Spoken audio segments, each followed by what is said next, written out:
You are listening to Miller and Moulton, exclusively on the Florida Sports Network. And now, here's Mark Miller and David Moulton.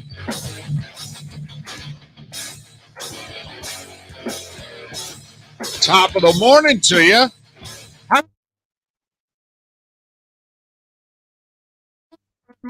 This final hump day of January 2022. Hope your week is going well. Thanks for being with us. Miller and Moulton, Florida Sports Network, the Florida Sports Network. How are you doing this morning? I'm doing rather well. David, good morning. A little upset about the Hall of Fame.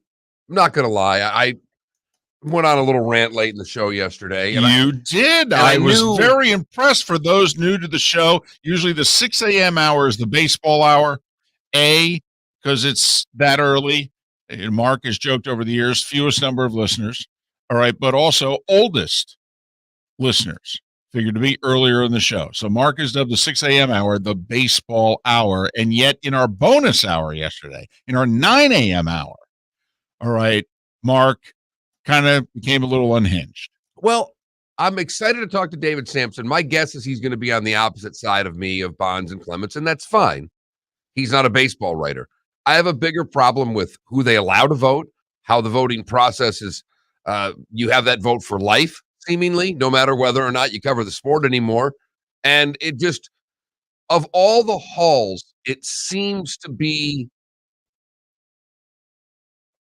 the most political and the most screwed up.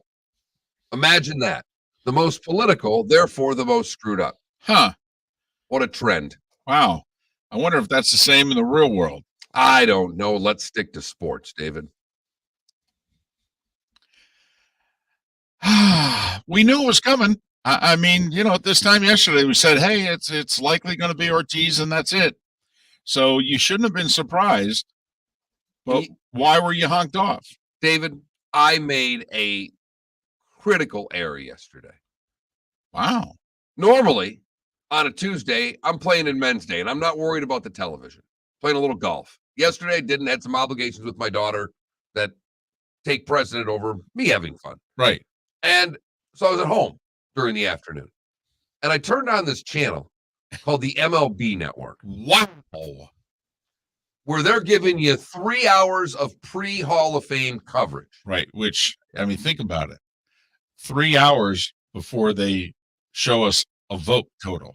But what they show you is that website that you found that's contacting everybody with a vote. Right. And here it is about 3:30, 4 o'clock. I didn't know exactly when the announcement was, so it was more throwing it on to find out when it was. And in the snippet that I get Costas defending amphetamines, because those are not performance enhancing, they're performance enabling.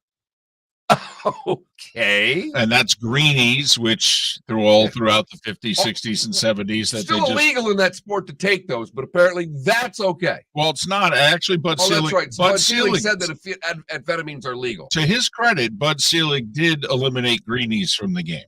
Right. Which is interesting because he first got into baseball during the era of, and so, but Bud. But the amphetamine era is well represented in baseball's Hall of Fame. Right.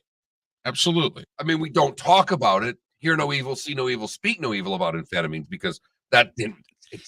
But I do think even you would acknowledge, and I would acknowledge that amphetamines help them perform. Yep. I mean, the players all said, we playing all the time and travel wasn't as easy then. And yeah, we needed a pick-me-up. Is it glorified caffeine? What is it? You guys can decide, but there's no doubt that it helped us. You would acknowledge, though, steroids is more of a performance enhancer than there's no question. Greenies. There's no question. Okay. Absolutely. But I just like to see someone who is revered in this sport defend drugs. I love it. Thanks, Bob. Thanks for giving me 4 minutes on why drugs are good. Let's tape that. Send it to the kids, Bob. It's always been about the kids. So that's my first annoyance. And then what do? They show me that vote, where the current vote totals are, and they've got 214 votes or whatever it is. And at that point, David, both Bonds and Clements are at 76 and 77%. Oh, really? And I'm like, what? So early returns, you're We're going to have an upset. And then what happens? Broward County shows up. Dade and Broward, no doubt. Every damn time. Yep. Dade and Broward. It's the old joke. How many you need?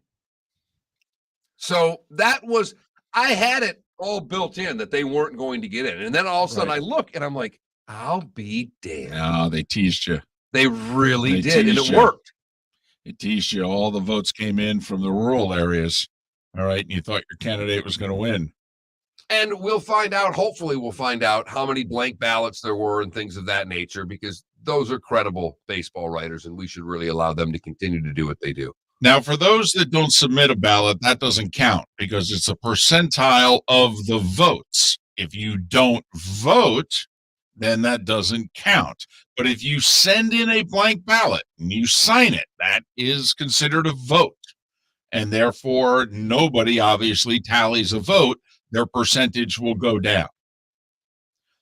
You need 75 percentile. It's the one thing that football and baseball agree on. I mean, you need 75% of the room in the NFL to be a Hall of Famer. And it's like 48 to 50 people in the room, right around there. Around 4 dozen have a vote in football. And it's done very differently. If you are deemed to be a finalist, then you pick a presenter. And they have 5 minutes. 5 minutes to make your case. Everybody's in the room. Everybody's accountable in the Pro Football Hall of Fame. Yes. They do not release their votes, though. Like, the process is secretive. They don't, after it's over, say, well, so-and-so got 40 of the 48 votes, and these were who voted for. That they don't do. If individual members after the vote want to acknowledge who it is they voted for, but for the most part, they don't. No, and the one thing I've often wondered about the Pro Football Hall of Fame, because they only allow 5 in out of that group of 15. I know there can be more with the other committees and groups, but out of the 15 finalists that are voted on in the room, only 5 of those 15 can get into the hall. What I want to know is, has there ever been any time when they voted more than 5 in? And then does it go by the percentages? Outside of this special... outside of the special year when we brought in the 20 people for the 50th anniversary, which they're going to have to do at 75 again. That's just it. Yeah, I think they may have to do it again in 2030. I actually think they need to go to 6 or 7. And it's not watering down the hall. No, every year when they release the final 15, we go through it and we think at least 11, if not 12 or 13 of the 15 are absolutely, these are Hall of Famers. How are they going to get them in? That's our question, is how do they get him? I mean, Tony Baselli's a Hall of Famer. I believe he is. He's been on the finalist list now for however many years in a row. Yeah, he's becoming the modern day, for those that have followed this, Tony Baselli's becoming the modern day Harry Carson. Carson was like a finalist 6-7 times, and he finally said, I can't go through this anymore. Please don't consider me for the Hall. I can't go through this anymore. And he literally was in Hawaii on vacation. And they called him and they said, you're a Hall of Famer. He goes, I didn't even know I was, I mean, honestly. And Tony Baselli's just about there. I think Tony Baselli, this is now the 5th time, I believe, that Tony Baselli has had somebody who's going to make a presentation on his behalf. And there's no presentations in baseball. They're just on the ballot, and writers all across the country and perhaps all across the world, because who knows where the baseball writers are. They don't have to be working in the sport to have a vote. No. They don't have to be working to have a vote. No. And they certainly don't have to cover baseball to have a vote. Not anymore. At one point, they had to. Right. No electronic media is in. No broadcasters are members of this right. It's the Baseball Writers Association, of which we don't have newspapers anymore and nobody writes, but that's still the group electing people into the Hall of Fame. So I was talking to someone last night about this, and I said, all right, and he's a big college football guy. I said, let's talk Heisman Trophy. You have X number of people who vote for the Heisman Trophy. Let's say you come to the same conclusion with Heisman voters as many of us now are with the baseball writers, that we think there's too many agendas, politics, biases, grudges, whatever. And if you went to let's just say 1,000 Heisman voters and said, listen, we got to get rid of 200-300 of you. we got to change this up. All right. Do you think any of them would raise their hand and say, yeah, okay, I voted for 20 years. You could take my vote away? No. I go, so you're going to have to add 2, 3, 500 new Heisman voters. If you want to shake up, and I believe that's what needs to be done. I believe that the Baseball Hall of Fame, because they get to dictate the rules, and they're comfortable with the baseball writers. But if they ever become uncomfortable, and if you and I were commissioner, I think we would lobby the Hall of Fame to become uncomfortable. And when they say, well, how do you change it? I would say, well, we need to add a couple hundred people to the pool here. We need to make 450, 650, or 750. I go, we need new blood. I go, and then eventually, by the way, the original 450, they'll die off. I go, and we don't have to replace them, by the way. We don't.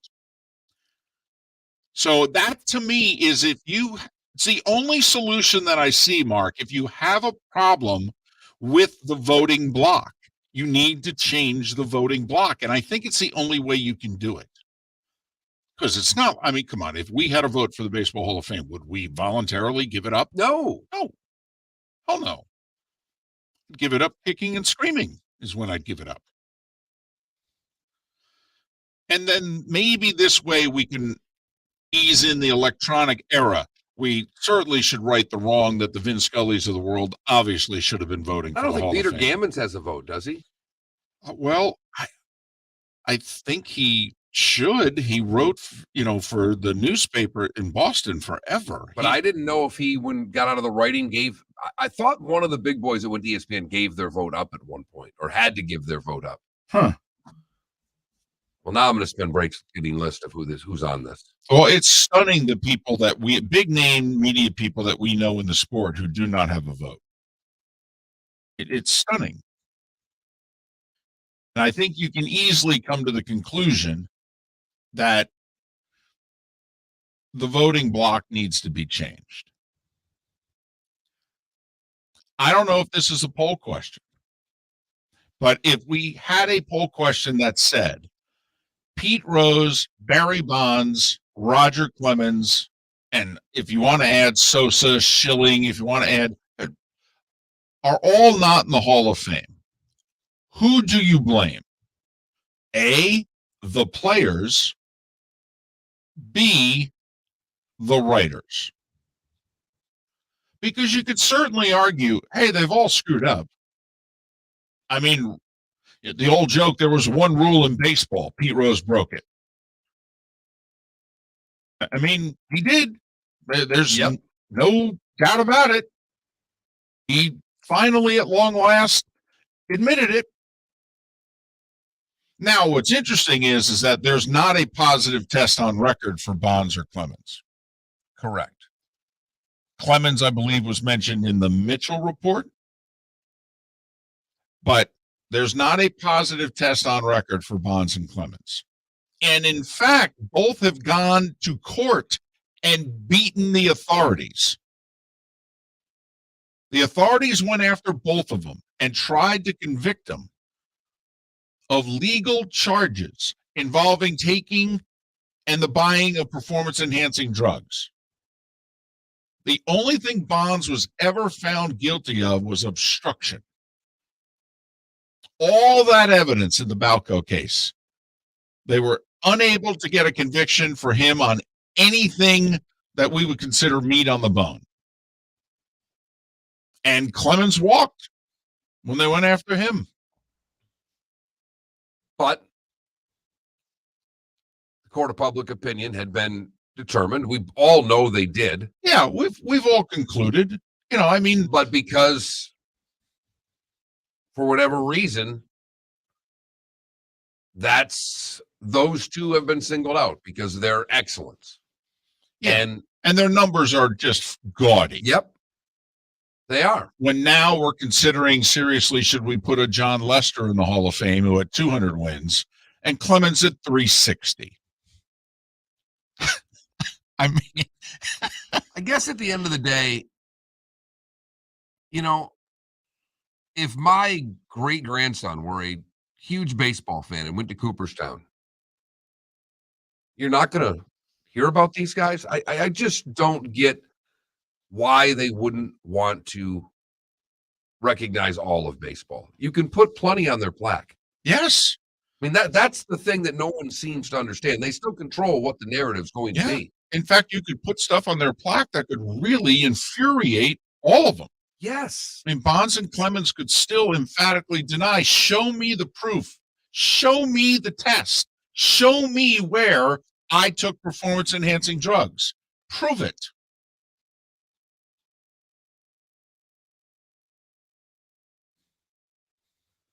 Miller and Moulton. Fired up to talk to David Samson about this and what's going on between the owners and players. They are at least communicating, David.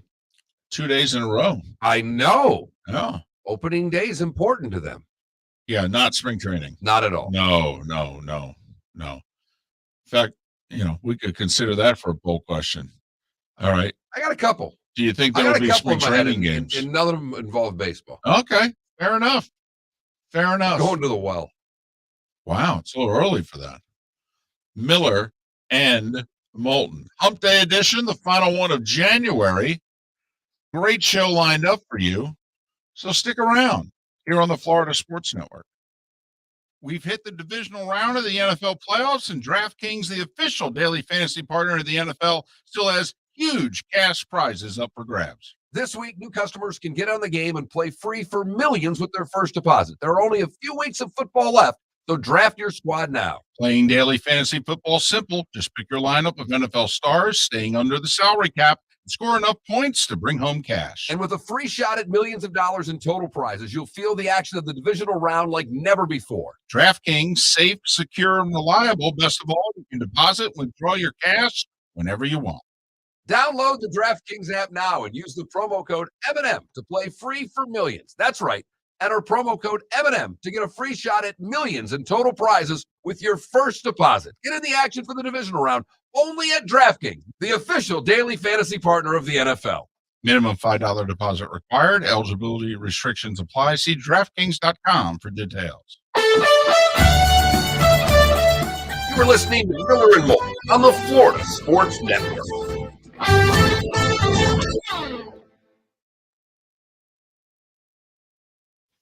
Oh my God. David, Dennis Muffis is it Oli or whatever? You know that guy locally? Yes, you do.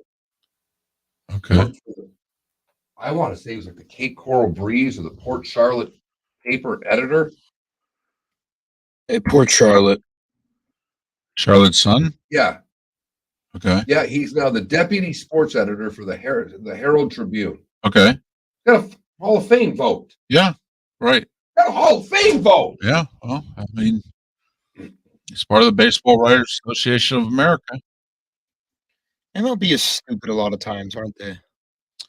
Well, this is not Major League Baseball's doing. Wait. The Hall of Fame is separate from Major League Baseball. The Hall of Fame makes up the rules for the Hall of I mean, Fame. no offense, Royce's got a vote. He doesn't cover the sport anymore. Right?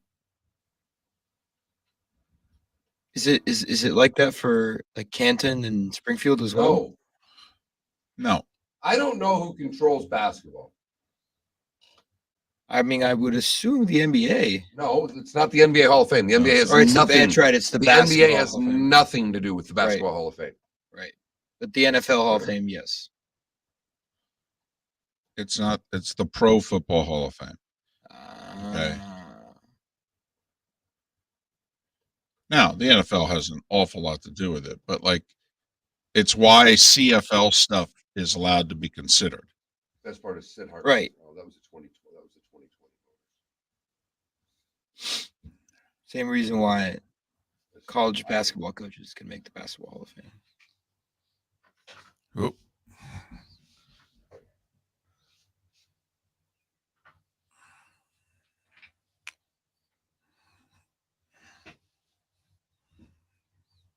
I mean, Dennis Maffezoli is covering girls' high school basketball. I understand it's what he's doing now.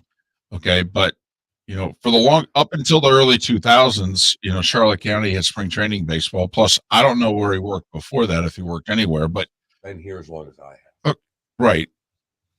So But yeah, I Once again, the criteria, should you be actively covering Yes. Major League Baseball? Yes. I know somebody hasn't been a sportscaster for 7-8 years. All right. They still have a Heisman vote. They are not in the business anymore. The closest they get to college football is their couch. No.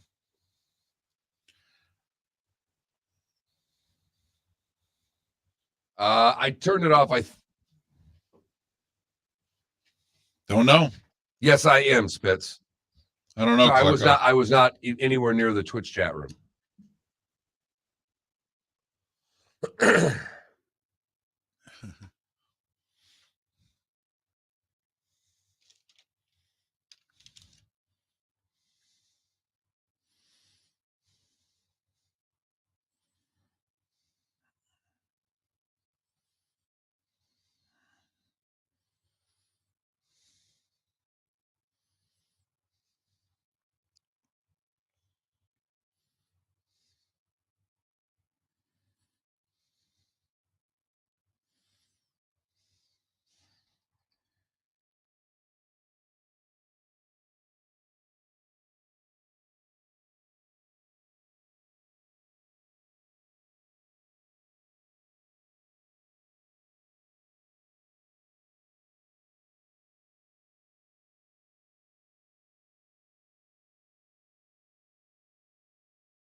15 seconds.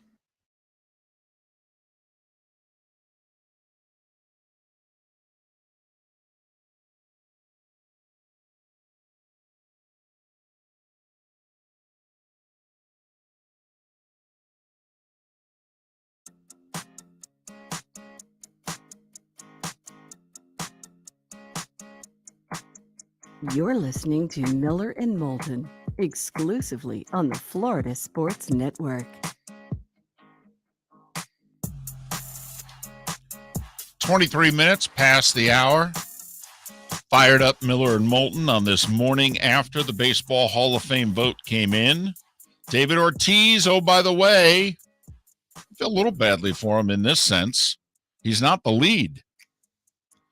The lead is Bonds and Clemens and Schilling and Sosa, for that matter, all being removed from the ballot after 10 years, with none of the four getting into the Baseball Hall of Fame.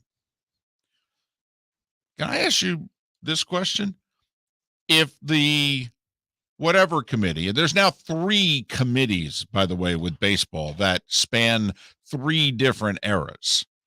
And so that's why Bonds and Clemens and company will only come up once every 3 years for consideration going forward. But I do believe it's next year that it's their committee's turn to vote. So they could get in the Hall of Fame, I believe, a year from now. But if you're putting in, and you and I would put in Bonds and Clemens, do we then have to put in Sosa? It is over 600. Cheating is cheating is cheating. And Sammy, we not only suspected PEDs, Sammy corked the bat. Right. So, Sammy cheated on top of cheating. Right. So, but if you're going to go Bonds and Clemens. It's a great question, David. Because my question with A-Rod is, I don't know what part of A-Rod's career was clean. Now, I don't know if it matters, and for some it doesn't. If you're a cheater, that's it. You don't get the vote. Okay, fine, it's your vote. All right, but we now think A-Rod was doing it in Texas. Well, he did 5 years in Seattle before he went to Texas, before he went to the Yankees. That's pretty early in his damn career. If only the first 5-6 years of his career he was clean. Whereas, like, I have the line of demarcation for Bonds and Clemens. I think we all know when they started cheating. And you can kind of do that with Sammy, too. Yeah. His body, it's pretty easy to see when he went from a skinny kid to Sammy Sosa. Exactly. And then Michael Jackson. And his candidacy comes up for the Rock and Roll Hall of Fame in 2025. So just a thought. And then if you go Sosa, do you then go A-Rod? That's the thing. And I believe when Bonds and Clemens get in, I actually think their peers will be kinder to them. And I think it will have to be their peers, which means it could be a few of these committees, because right now the guys who are on that committee are not their peers. They're their contemporaries. And I don't think they're going to allow them in.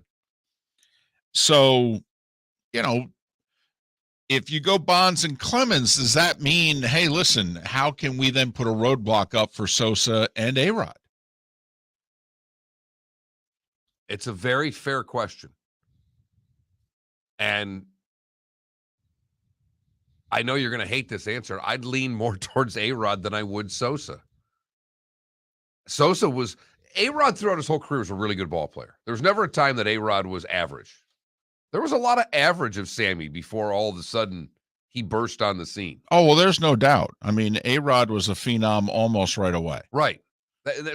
Right. Sammy's got a handful of years at the beginning in which it's like, well, he's a prospect. Thank you. He's got talent. Will he ever harness it? Right. That's the difference to me. But it's tough to deny the numbers.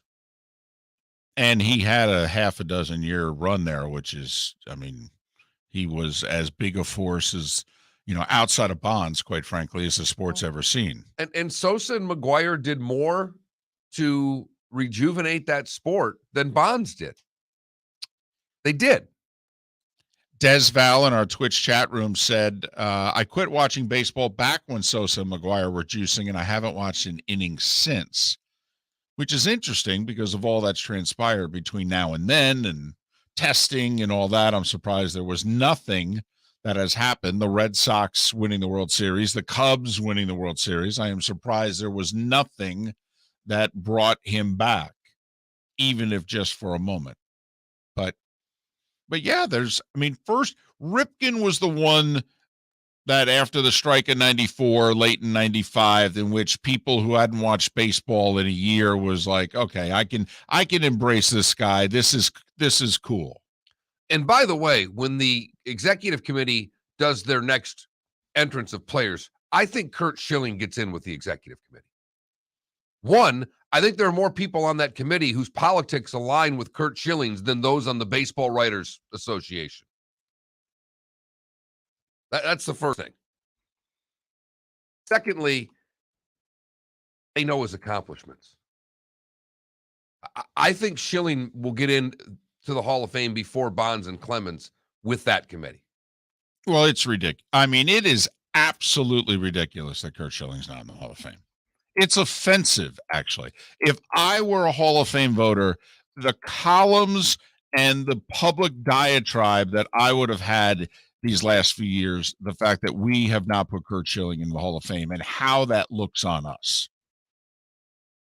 Because there is no doubt about whether or not his performance was on the up and up. At least we can hold PED suspicion against Bonds and Clemens. I don't care what he has said or done. If he has not physically harmed me or my family, how in the world can I justify not voting for him for the Hall of Fame? His politics, things that he has said, yeah, you may come to the conclusion he is not a good person, and I don't want to be around him. But he's got our Hall of Fame vote for the love of everything holy. Right. Come on, this man. Is a museum, all right? Is he a Hall of Famer, yes or no? Yes. Thank you. Then put him in. Right. What are you wasting all your time with the other stuff for? In fact, if he bothers you that much, just put him in and don't have to deal with it anymore. And I do think I think the executive committee on players still has a problem with the juice. There's no doubt in my mind, David. But I think they have enough problem with the writers that they'll put Schilling in just to spite him. Because I don't think most of the people on that executive committee like the baseball. I don't think the baseball players like what's going on with the writers right now. New, old. Miller and Moulton. It's funny. We do a segment and a half on something that's not the NFL. And we get people going, you're talking NFL on this show? Hey, we got new people coming in the Twitch chat room all the time. That's why I answered that person directly and quickly one-on-one. We do all the time, pretty much for the rest of the day. Today's a little different. Baseball Hall of Fame was announced yesterday. They actually spoke. Right. The two sides who hate one another. And spring training and whether or not it's going to happen is a big deal in Florida, if for no other reason than economically. So, yeah. But there obviously a lot of NFL news. A lot of NFL news. And we will get to all of it next with the starting five on Miller and Moulton. Top of the morning to you. Final hump day in January. Thanks so much for listening on the Florida Sports Network. Hey, it's Mark Miller for the Training Grove by Orange Whip Golf, where golfers go to get better. Improve your golf game from home with Orange Whip Golf and Fitness online swing training program, the Training Grove. With a growing swing training video library and a daily program prescribed by golf fitness professionals, the Grove provides a clear path to unlock your most powerful swing, giving you control of your game like never before. Join thousands like me who have finally found a way to achieve results in half the time of traditional game improvement methods with the Grove's revolutionary blend of golf fitness, instruction, and award-winning Orange Whip products. Go to orangewhipgolf.com to get started for a free 14-day risk-free trial and use code Miller10 to get $20 off your first month. That's orangewhipgolf.com to get started for a free 14-day risk-free trial. Remember to use code Miller10. That will get you $20 off your first month. The Training Grove by Orange Whip Golf, where golfers go to get better. You are listening to Miller and Moulton on the Florida Sports Network.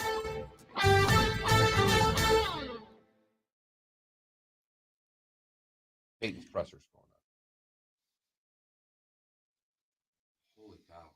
Holy cow. In my corner, like Pedro, while we played together. And once Pedro left the Red Sox, I try to be him. It's hard to be Pedro Martinez, you already know. But because of all the things that I... Still talking about 2000, Katrina and just the formation of the players and how it, and it was, I listened to a lot. It was really a good, I mean, he'd be a great, sensational interview.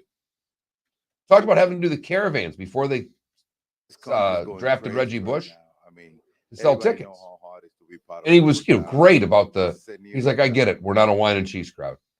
The people that buy tickets here, it's a decision to their household budgets. Right now. Mm-hmm. Like he acknowledged that. But then and then all of a sudden, it was all really good. Then he goes, here are the list of all of the players who played on a Pro Bowl or were all pro. Boston just pulled the best out of you. That's the way I look at it. Boston was the type of city 16 that guys. And you better be ready. Trace Armstead. Otherwise, they will let you know. Let me tell you something about the best out of me, and I put up with the challenge. And I'm going, that's all. 16 of these? I mean, he hadn't fielded a question yet. Right. I don't know how long the presser took, but it had to be a couple. I want to ask Moscona, how long did my first question, because I started watching on NFL Network.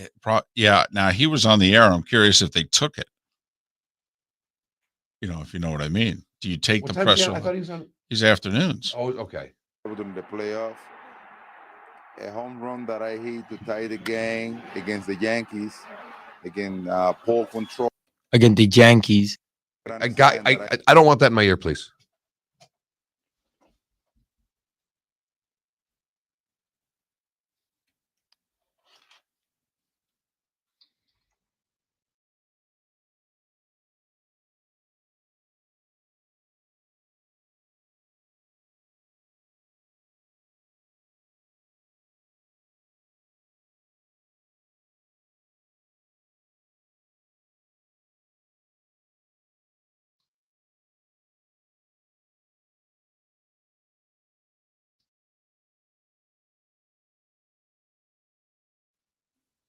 Steve, it wasn't his fault he got shot. Well, maybe it was his fault, but Those are personal matters.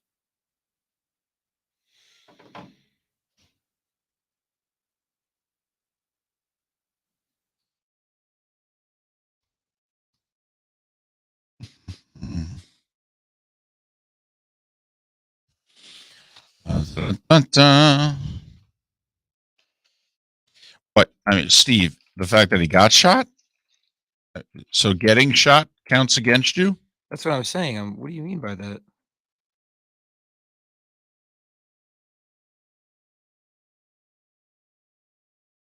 Got Plaxico out. That was New York. I'm having a little fun. Cost us a Super Bowl. Oh boy.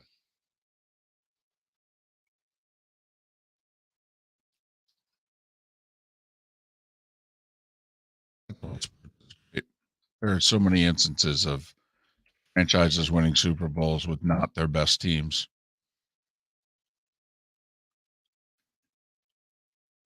Can you provide me with a recent example?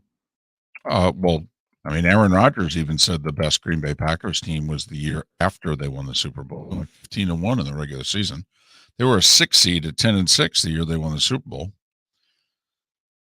Giants had a 10-6 team and a 9-7 team win the Super Bowl with Eli. The year after their first Super Bowl, they were the number 1 seed in the NFC. They had the best record in the NFL. And the Steelers, who won the Super Bowl that year, the Giants went into Pittsburgh and beat the Steelers by 3 scores. The Giants were 11-1 before Plaxico Burress shot himself in the thigh. There was no doubt that team was going to win the Super Bowl. And with 30 seconds left in the commercial break, David Moulton, NFL knowledge. But there's examples everywhere. Oh, even in basketball, too. Oh, yeah. Kevin Love famously says the 2017 Cavs were better than the 2016 Cavs. Yeah, the problem was the 2017 Warriors were better than the 2016 Warriors.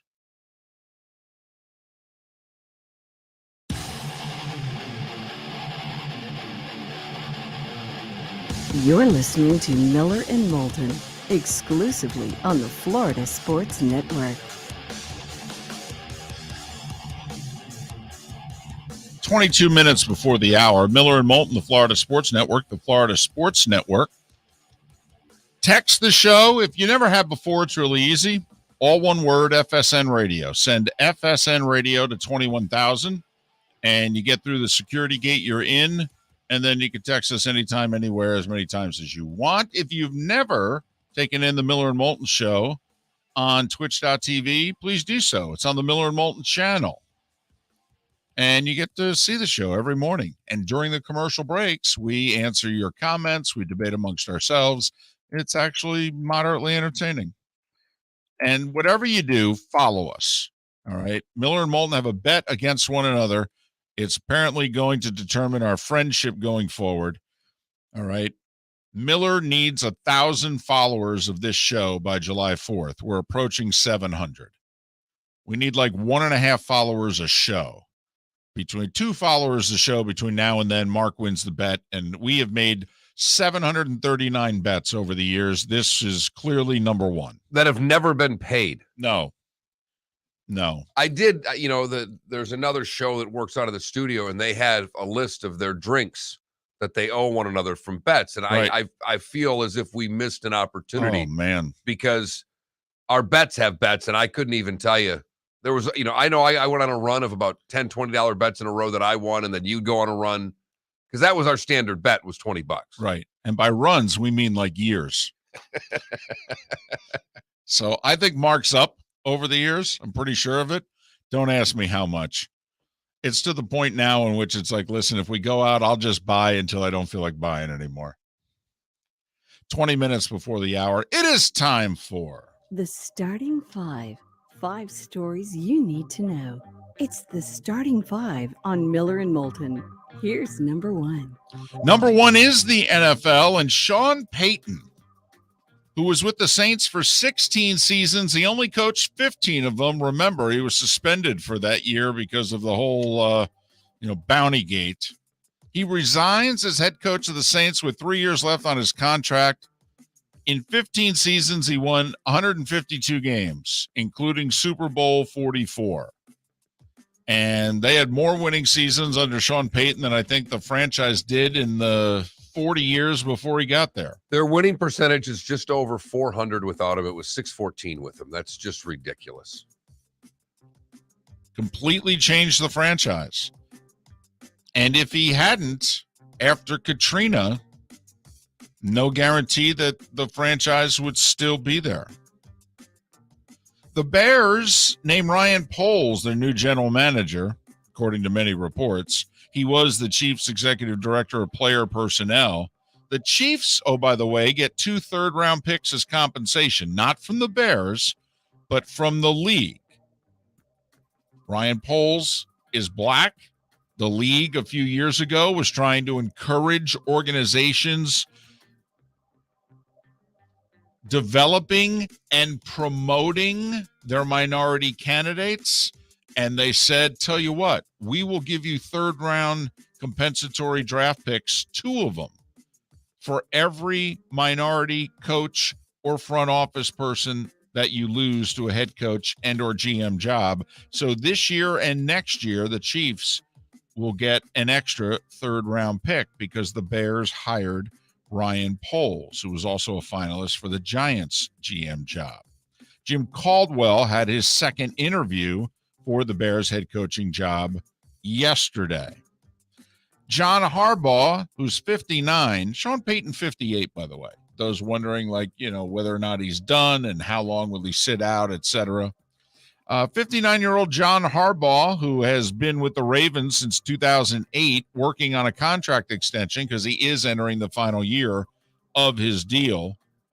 14 years with the Ravens. They made the playoffs 9 times, and, of course, they won a Super Bowl. Aaron Rodgers on the Pat McAfee show strongly indicating that he will make his decision by February 22nd. The reason being, that's the first day that teams can place tags on players. He said, I think it would be unfair to both the Packers and to guys like Devontae Adams if my status is still unclear by then. The front office and certain players have decisions that they have to make.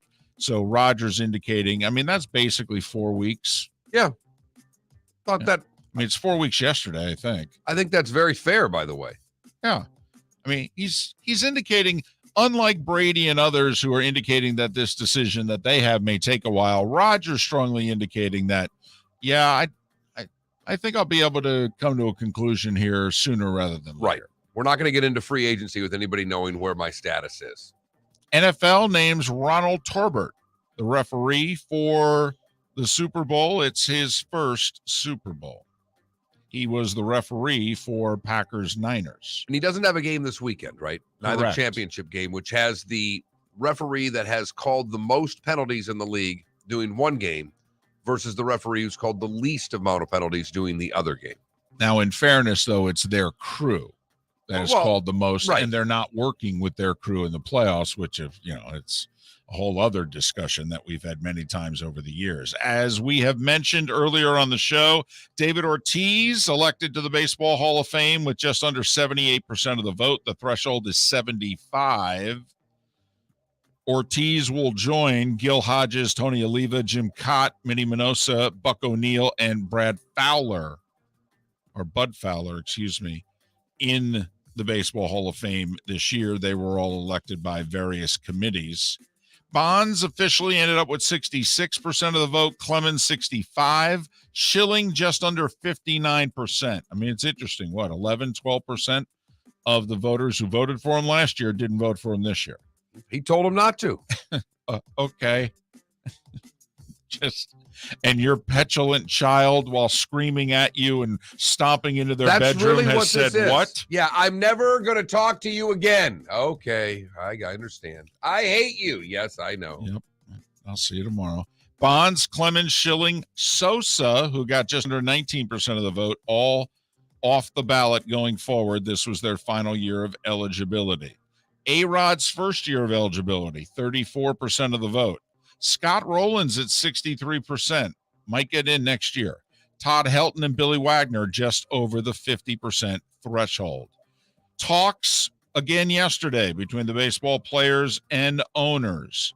Small progress, the owners giving in on a couple of the issues that the players want. And by giving in, I mean stuff that was absolutely non-negotiable, they've now put on the table.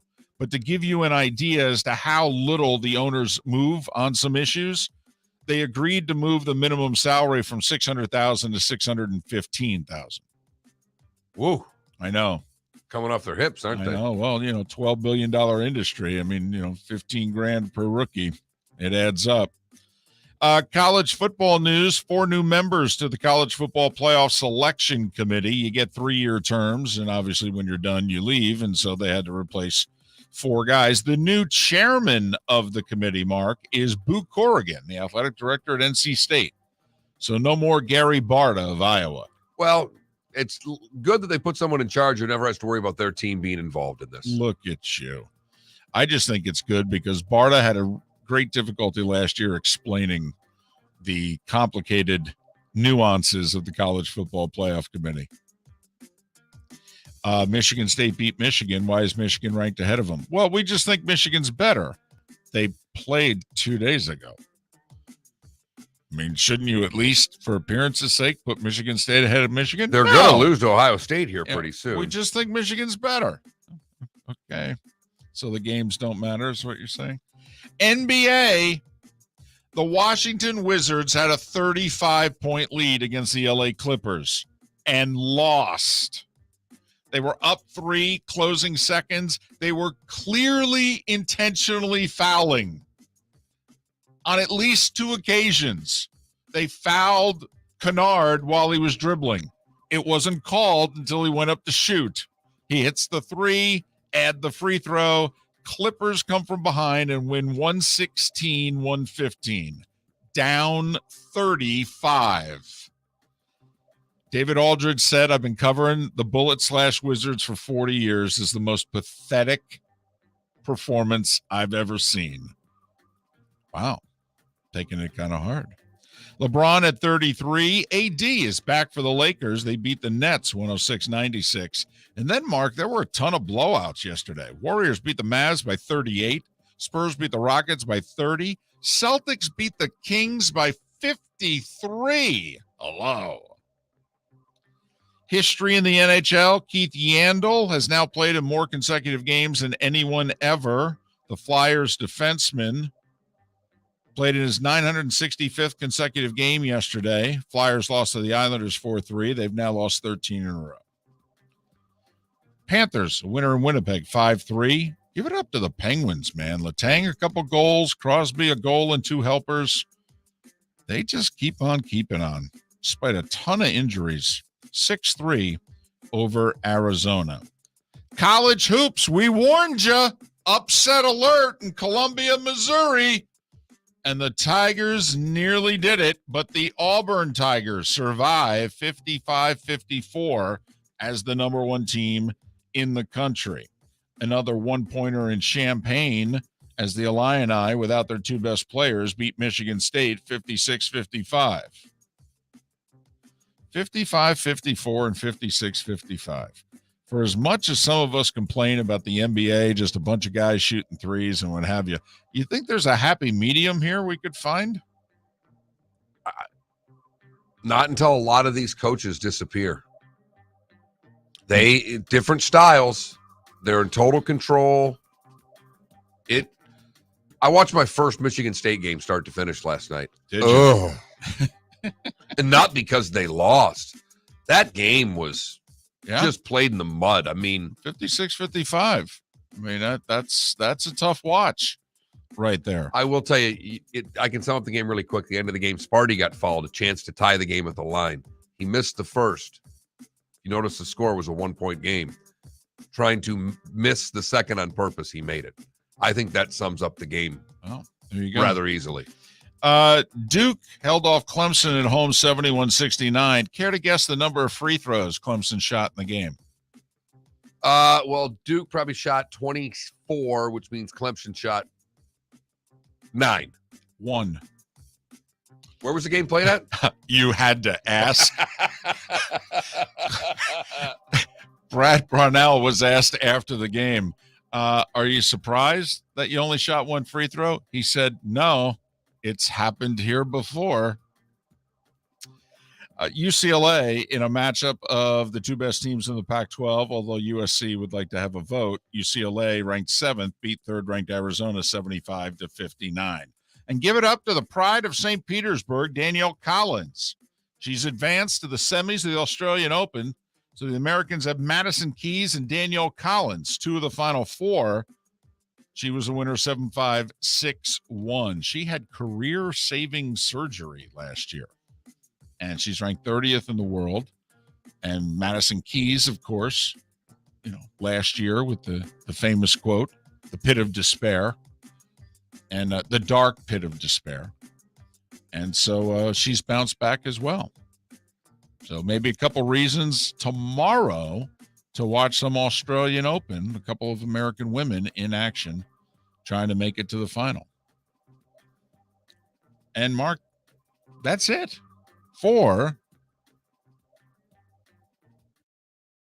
That was the starting five every weekday Smooth. Morning at this time. Like butter. On Miller and Moulton. I mean, You are just something. Woo.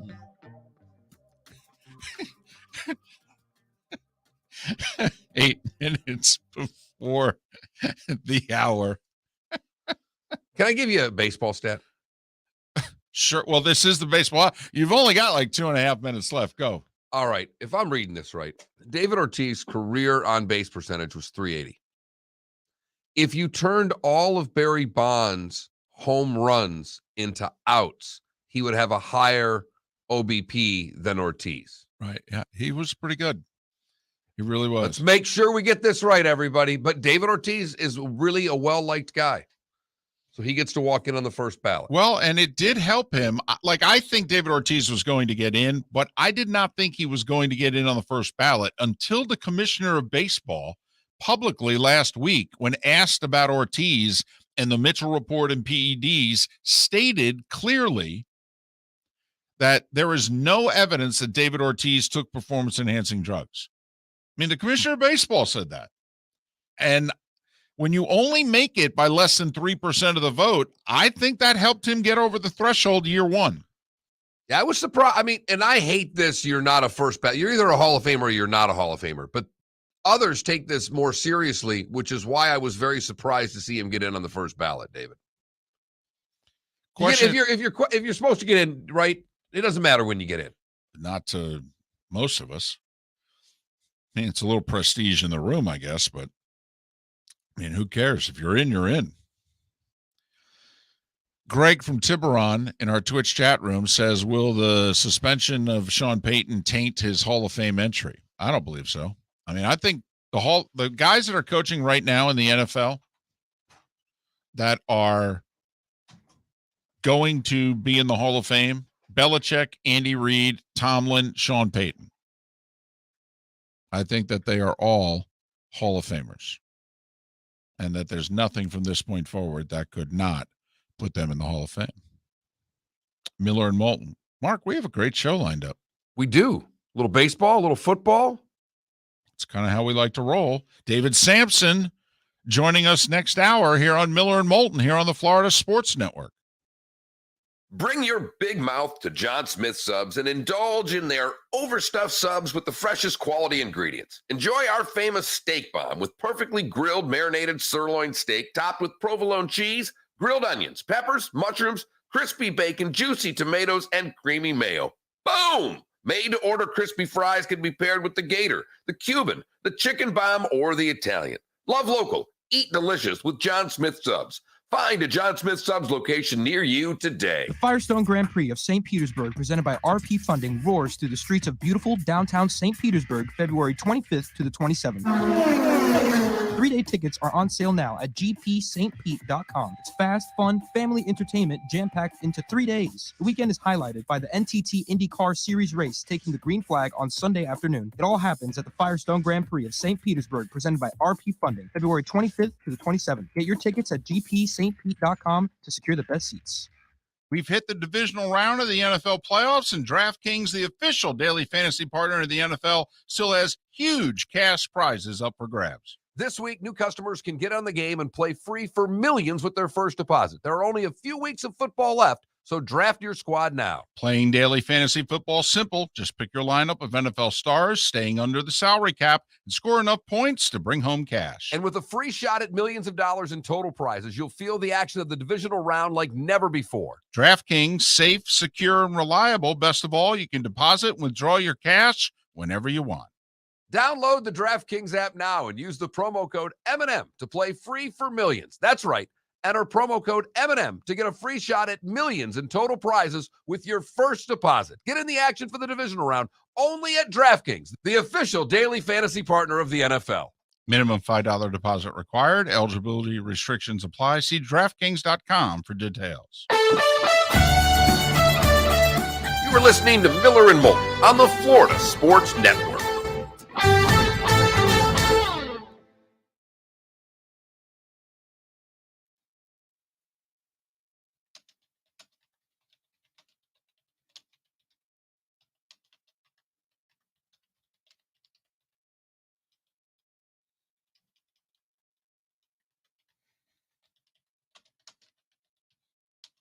Oh, my God.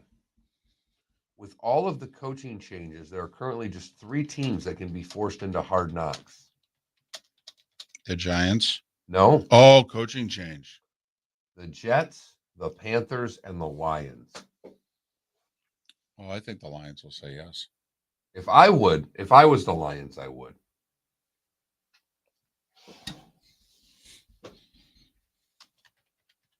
So the if you're out in the last 10 years, you can say no.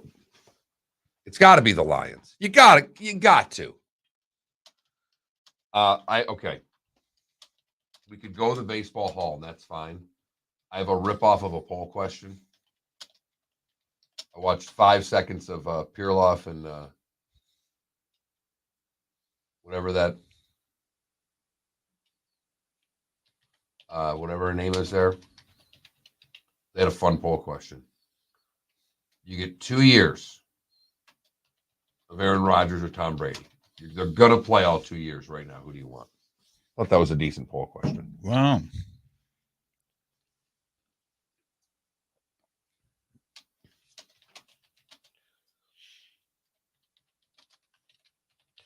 We can put that one aside for another day and go baseball.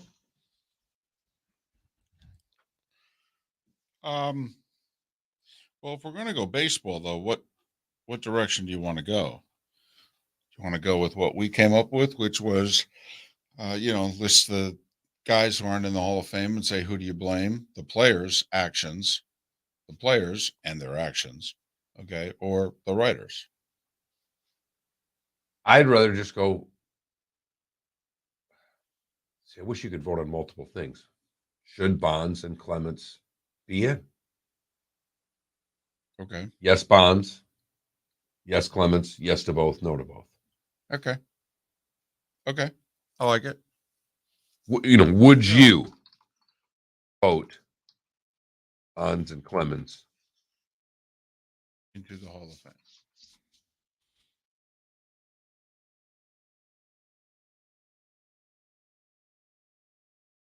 Yeah, the problem, Adam, is that it's not crumbling. A lot of money's been pumped into downtown. It's not fully built up, but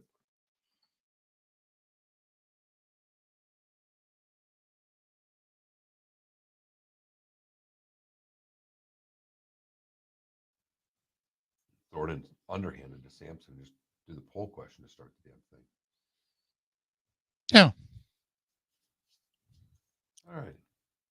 Would you vote Bonds and Clements into the Baseball Hall of Fame? Yes, Bonds. Yes, Clements. Yes to both. No to both. I think I got that right. So we'll throw out the poll question and then we'll go some football.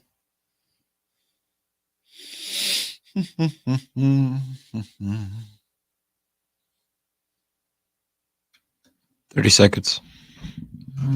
Surprised, Marty, you didn't take Chuck Long.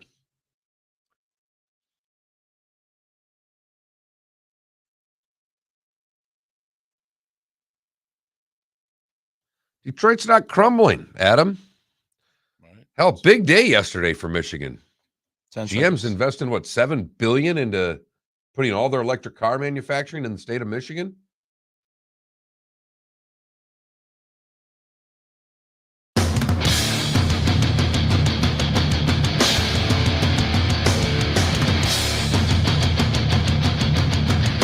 You are listening to Miller and Moulton, exclusively on the Florida Sports Network. And now, here's Mark Miller and David Moulton. Top of the morning to you. How the heck are you? Hour 2 of Miller and Moulton here on the Florida Sports Network. The Florida Sports Network. Great show lined up for you. David Samson in a little more than 30 minutes time. 1 hour from now, Matt Cannata. He's got a lot of insight into the coaching carousel, especially with the Dolphins. Seth Everett, his weekly appearance at a little past 8:30. And in our bonus hour, you'll want to listen. We will head down to the Bayou, Matt Moscona, reflecting on the end of an era with the Saints and Sean Payton walking away from the franchise. Who knows if he's done coaching? He says, hey, we need to take a break. But first, our poll question. Just Baseball Hall of Fame. Would you vote Bonds and Clemens into the Hall? And you can vote yes to Bonds, yes to Clemens, yes to both, no to both. There you have it. That Mark Miller, the David Moulton on Twitter. Vote accordingly. And then we're done. This question is retired after today. Well, yeah, they're no longer on a ballot. This is it. Some committee's got to deal with this afterwards. And we don't have committees on this show. No, although we'd like to hypothetically form them if we were on the committee type deal. We do kind of volunteer ourselves to be on many a committee. That's because we know it'll never happen. That's true. That's true. Maybe we need a committee of our own. We do every day for 4 hours. Occasionally, we allow others to take part. How many more meetings do you think we need to have? Oh, no. I don't. Our committee may not have any meetings. We just might need a committee, David. Well, our committee could go drinking. I'd like to think we meet every day. We'd be like the Orange Bowl committee, where we just show up somewhere in some coats and drink for a while. I will say, we do need to do that at some point in time. Whenever we know our demise is happening, all right, if we are given more than an hour's notice that the third act, in fact, will be our final act, whenever that day comes, I do think we need to dress up as members of a college football bowl committee. Gasparilla Bowl members, are you listening to Tampa St. Pete? Because I'm available for your committee. That's a bowl committee I could get behind right there. Nobody can wear ugly pastel colors quite like Miller and Moulton. Never seen it until when David's been working with the SEC on CBS now for quite a while. The first time that our old producer and I joined you in Gainesville, there were committees rolling around the media room. Yep. And you just looked at me. And I think we kind of caught each other at the same time having a bite in the media room and went, oh, my God. Because the bowl committee has had no reason to exist in the last couple decades, or at least the last decade. Oh, yeah, because, the bowls have their alliances. And, you fly around the country, scouting teams? For what? I mean, honestly. And you're making between $300,000 and $600,000, depending on the bowl. The conferences set the matchups up. You really think the Sun Bowl committee is arranging the Sun Bowl? You don't think the Pac-12 and the ACC are getting on the phone and handling this? I mean, it's just your job to have enough volunteers when the planes land. That's it. Make some signs and get those goodie bags ready for the kids. Have one photo op where they do something charitable in the community, hopefully involving kids. And then, throw a nice luncheon together. Couple of dinners, take them to your whatever food it is in your area that they want to eat the most of, get the linemen there and call it a day. Make sure you have plenty of rental vans and drivers, honestly. I mean, that's how you run a bowl game. And the stadium committee takes care of the stadium. The conferences supply the teams. The teams coach themselves. I mean, honestly, just to get out of the way. And whatever you do, leave the sport coats in the closet. You can text the show by texting FSN Radio to 21,000. FSN Radio, that's all one word, to 21,000.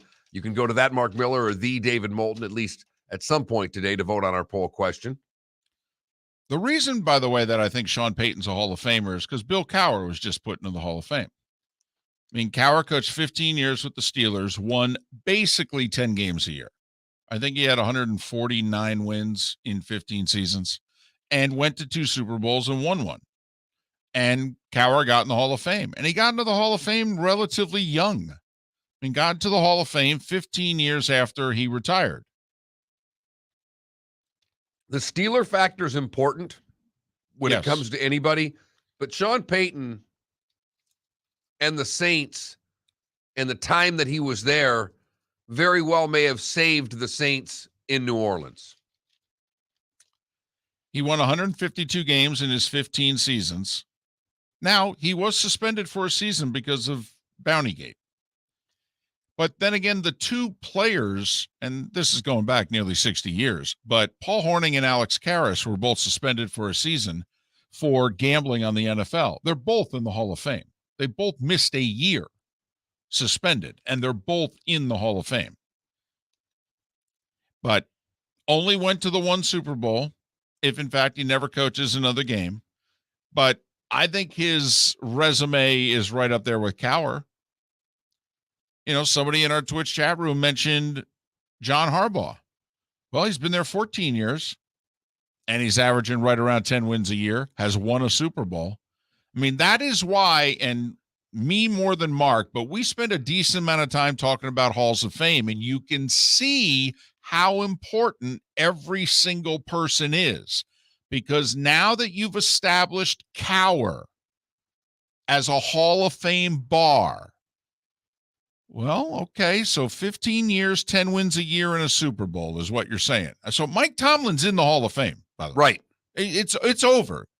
He has more wins in his 15 years than Cowher had in his. He went to 2 Super Bowls and won 1. I mean, it's over. And he's never had a losing season, and Cowher had 3. I mean, I'm telling you, if Mike Tomlin never coaches again, he's a Hall of Fame coach, and he's not yet 50. Mike Tomlin would have to have such a bad end of his career to not get in. It's staggering. So I think Tomlin's already in. I think Sean Payton's going to go in because of the saving the Saints after Katrina part of his resume. Yes, and a little bit of he and Breeze and the embrace that they took to the city. Even though it's supposed to be between the white lines, they did enough for football outside of the white lines in New Orleans to establish them. I mean, these were the 8s. I believe they had only won 1 playoff game before he got there. Maybe 2. And then all of a sudden he made the Saints a not perennial, but contender, beginning and end, the bookends of his career with the Saints. They were serious contenders. He did have 3 straight 7-9 seasons, by the way, in the middle. I mean, he had a rough patch there, and he had it with Breeze. And they went 7-9 3 years in a row. But obviously they worked their way through it pretty effectively. I watched part of his presser yesterday just because full disclosure, I missed the first half of Cincinnati, Tennessee. I listened to the whole thing on the radio, but I was in a golf tournament. It's the only football that I haven't seen. And so yesterday, the game was on at like 2 o'clock on NFL Network. And I'm like, all right, I get to finally watch the first half of this game. Well, the Sean Payton presser's on, and it was long. But he talked about a lot of different things, and it was extremely long. And I'm interested to see what Moscona says about it. I know he was on the air for it. But he did talk about getting Drew Brees, and he made a very subtle when he chose us comment. And I thought it was a shot because everybody's always talked for years. Well, if Nick Saban wanted Drew Brees, and I really thought that Sean Payton yesterday says the reason that Drew Brees didn't go to Miami, and he said it very subtly, was because he chose us. It wasn't that they didn't want him. It's that we got him here and didn't let him out the door until he signed with us. And it was very subtle, but I channeled my inner Moulton to read way too much into a 3 or 4 word comment, but I really thought he was giving a little jab. Right. We all write the history books the way we want them read. So, gentleman, our Twitch chat room says the presser was 92 minutes. I turned it off when he started naming every player who had made a Pro Bowl and then was listing the names and reading things about their accomplishments. And I went, oh boy, this could go for a while. Did he have notes or was he doing it off the top of his head? No, he had notes. Most impressive, and by impressive, I mean I nearly dozed off in the middle of it, but the most impressive one of those I ever saw, Jim Tressel, right after Ohio State won the national championship, and he's doing the banquet tour and raising money and all that, and he came to Naples, and he stood in front of a packed room, and he named every single player on the roster and told us a little bio of all of them and their contributions to the team. Wow. Right. That's impressive. Yeah.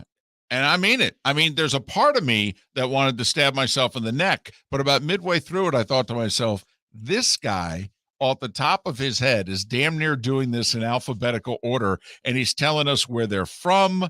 Oh, I mean, where he went to high school. I mean, it was a human Rolodex. And David, last night, daughter had the first softball practice, and all I heard the coach say all night was, "What's your name again? What's your name again? What's your name again?" Right. Miller and Moulton. David Samson, a little more than 20 minutes here on the Florida Sports Network. Hey, it's Mark Miller for the Training Grove by Orange Whip Golf, where golfers go to get better. Improve your golf game from home with Orange Whip Golf and Fitness online swing training program, The Training Grove. With a growing swing training video library and a daily program prescribed by golf fitness professionals, The Grove provides a clear path to unlock your most powerful swing, giving you control of your game like never before. Join thousands like me who have finally found a way to achieve results in half the time of traditional game improvement methods with The Grove's revolutionary blend of golf fitness, instruction, and award-winning Orange Whip products. Go to orangewhipgolf.com to get started for a free 14-day risk-free trial. And use code Miller10 to get $20 off your first month. That's orangewhipgolf.com to get started for a free 14-day risk-free trial. Remember to use code Miller10. That will get you $20 off your first month. The Training Grove by Orange Whip Golf, where golfers go to get better.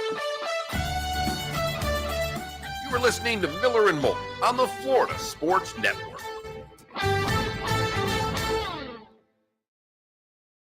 Me, I don't take to Twitter very much, but when Dan Reeves passed away, it set me off.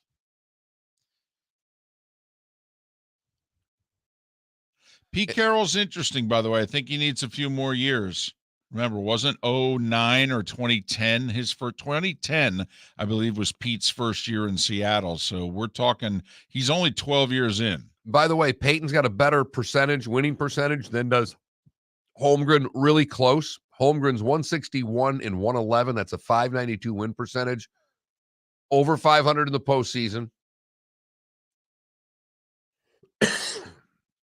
That's a really interesting candidacy right there.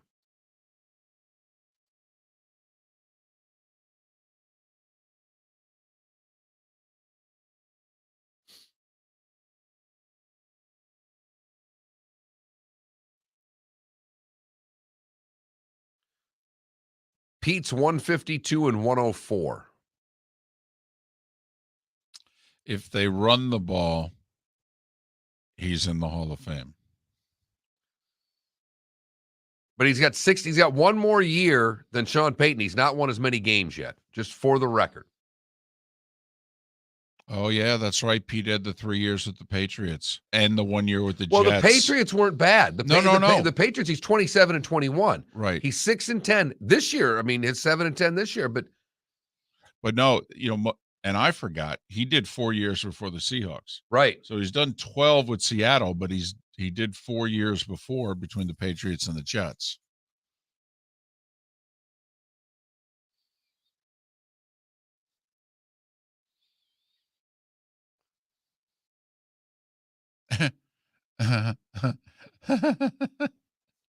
This was not a thriller.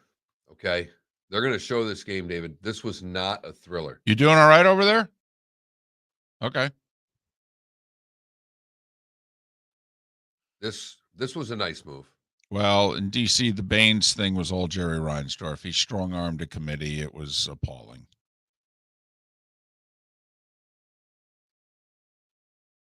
Then you get a missed front end.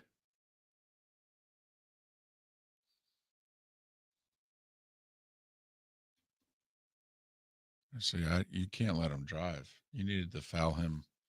Well, or not foul him. And he got his arm. I mean, wow, he didn't even get that shot off in time. No, he didn't. But it was clear the whistle blew before the horn. Oh, he missed it. Yeah, that's all right. He makes the next one.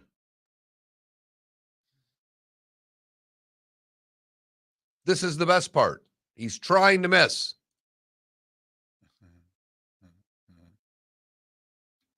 Come on.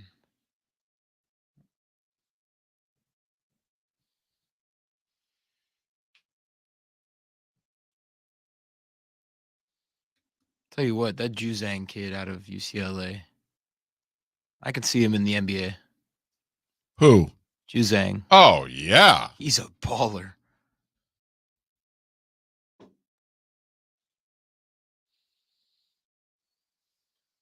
Ooh, this person says that means Andy Reid is in too.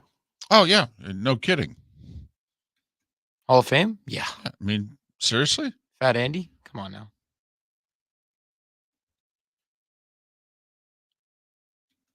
If he doesn't eat a cheeseburger the day of his Hall of Fame induction, I'll be mad. 1 minute.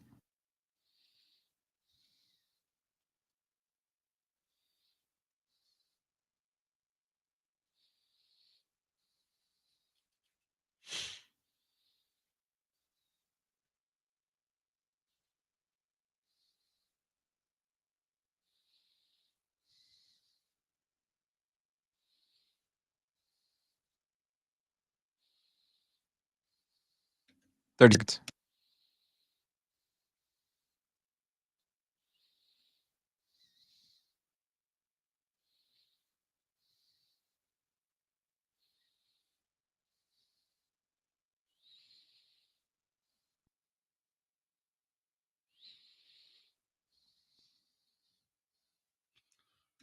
Coming back.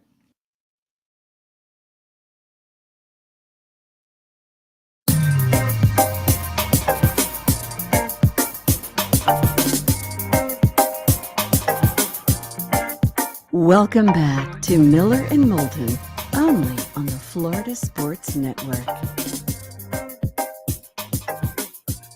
18 minutes past the hour. Miller and Moulton, the Florida Sports Network, the Florida Sports Network. Make sure you watch us, subscribe to us, follow us, Miller and Moulton, twitch.tv. And you get behind-the-scenes insight into the show. Don't want to spend a lot of time on this. I do want to ask you a specific question, however. Guy sets an all-time record for playing. Is it now okay to not play him? Yes. Keith Yandel played in his 965th consecutive game last night. He's a defenseman for the Philadelphia Flyers. It's the Cal Ripken streak for hockey. Yandel was with the Florida Panthers last year at this time. The streak was around 900. And Yandel at this point in time is a defensive liability. He's 35 years old. Last year, Joel Quenneville, when he was the coach of the Panthers, was seriously considering taking Yandel out of the lineup.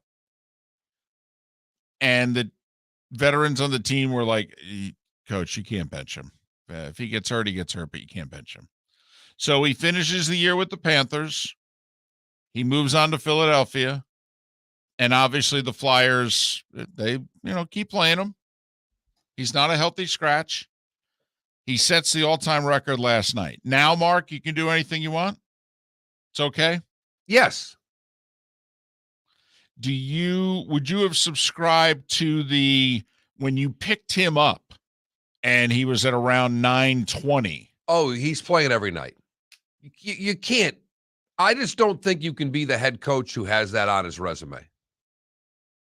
And I don't remember who it was because I think I was in single digits when Gary Younger was taken out of the lineup for the Blues. But it's a joke. If I remember right, it was done to discipline him. He was mad about something and decided to sit Gary Younger out. Well, and the funny thing was he was on the bench and the coach never sent him over the wall. So he dressed but never played in the game, and therefore his consecutive game streak ended. And it was like a 5-1 game, and there were guys on the bench when there was like 5 minutes to go that were like, come on, coach, just send him over the wall. And the coach obviously was making a point, and it ended his streak, which was well over 900 consecutive games, eventually broken by Doug Jarvis. And that is that era. Right. That's the draconian style of management and coaching. Do what I say. You have no say. I'll trade you. I'll send you down. And Quenneville still has a little bit of that in him. Oh, sure. And hockey's probably that way more so than the other sports. Although it is a dwindling. Yes. They all are. Everything changes. Yep. But I think now that he's passed the record, I think you might give him a couple, 3 more games. You can't just do it the game after, if you know what I'm saying. Like you can't release him today if you wanted to? If memory serves me right, didn't Cal sit out pretty quickly after? No, Ripken actually played a couple more years. He took himself out of the lineup. Right. And I think that's the same thing you have to do here. He comes out of the lineup when he says, all right. I think he played 500 more consecutive games. That what it was? Yeah. And I didn't think it was that many. I thought it was the rest of that season. I thought it was the next season. So thank you for the correction. And because I believe the streak's now 2,600 and change. And 2,130 was Gehrig's record. So I believe he played another 500-plus games. He took him out, I think, final day of the regular season or second to last day of the regular season. He was like, listen, we're going to have a new regime next year and what have you. I don't want this hanging over the next manager and all that. Ripken, I don't think, played much longer. I think he played 1 more year. But, I mean, it was a big bone of contention, though. I mean, he broke the record in 95. And if you remember, shortly thereafter, Davey Johnson takes over, and they get really good. I think they go to back-to-back LCSs. And Davey did not want him in the lineup every day. Thought at his age, it would serve him well to get some days off.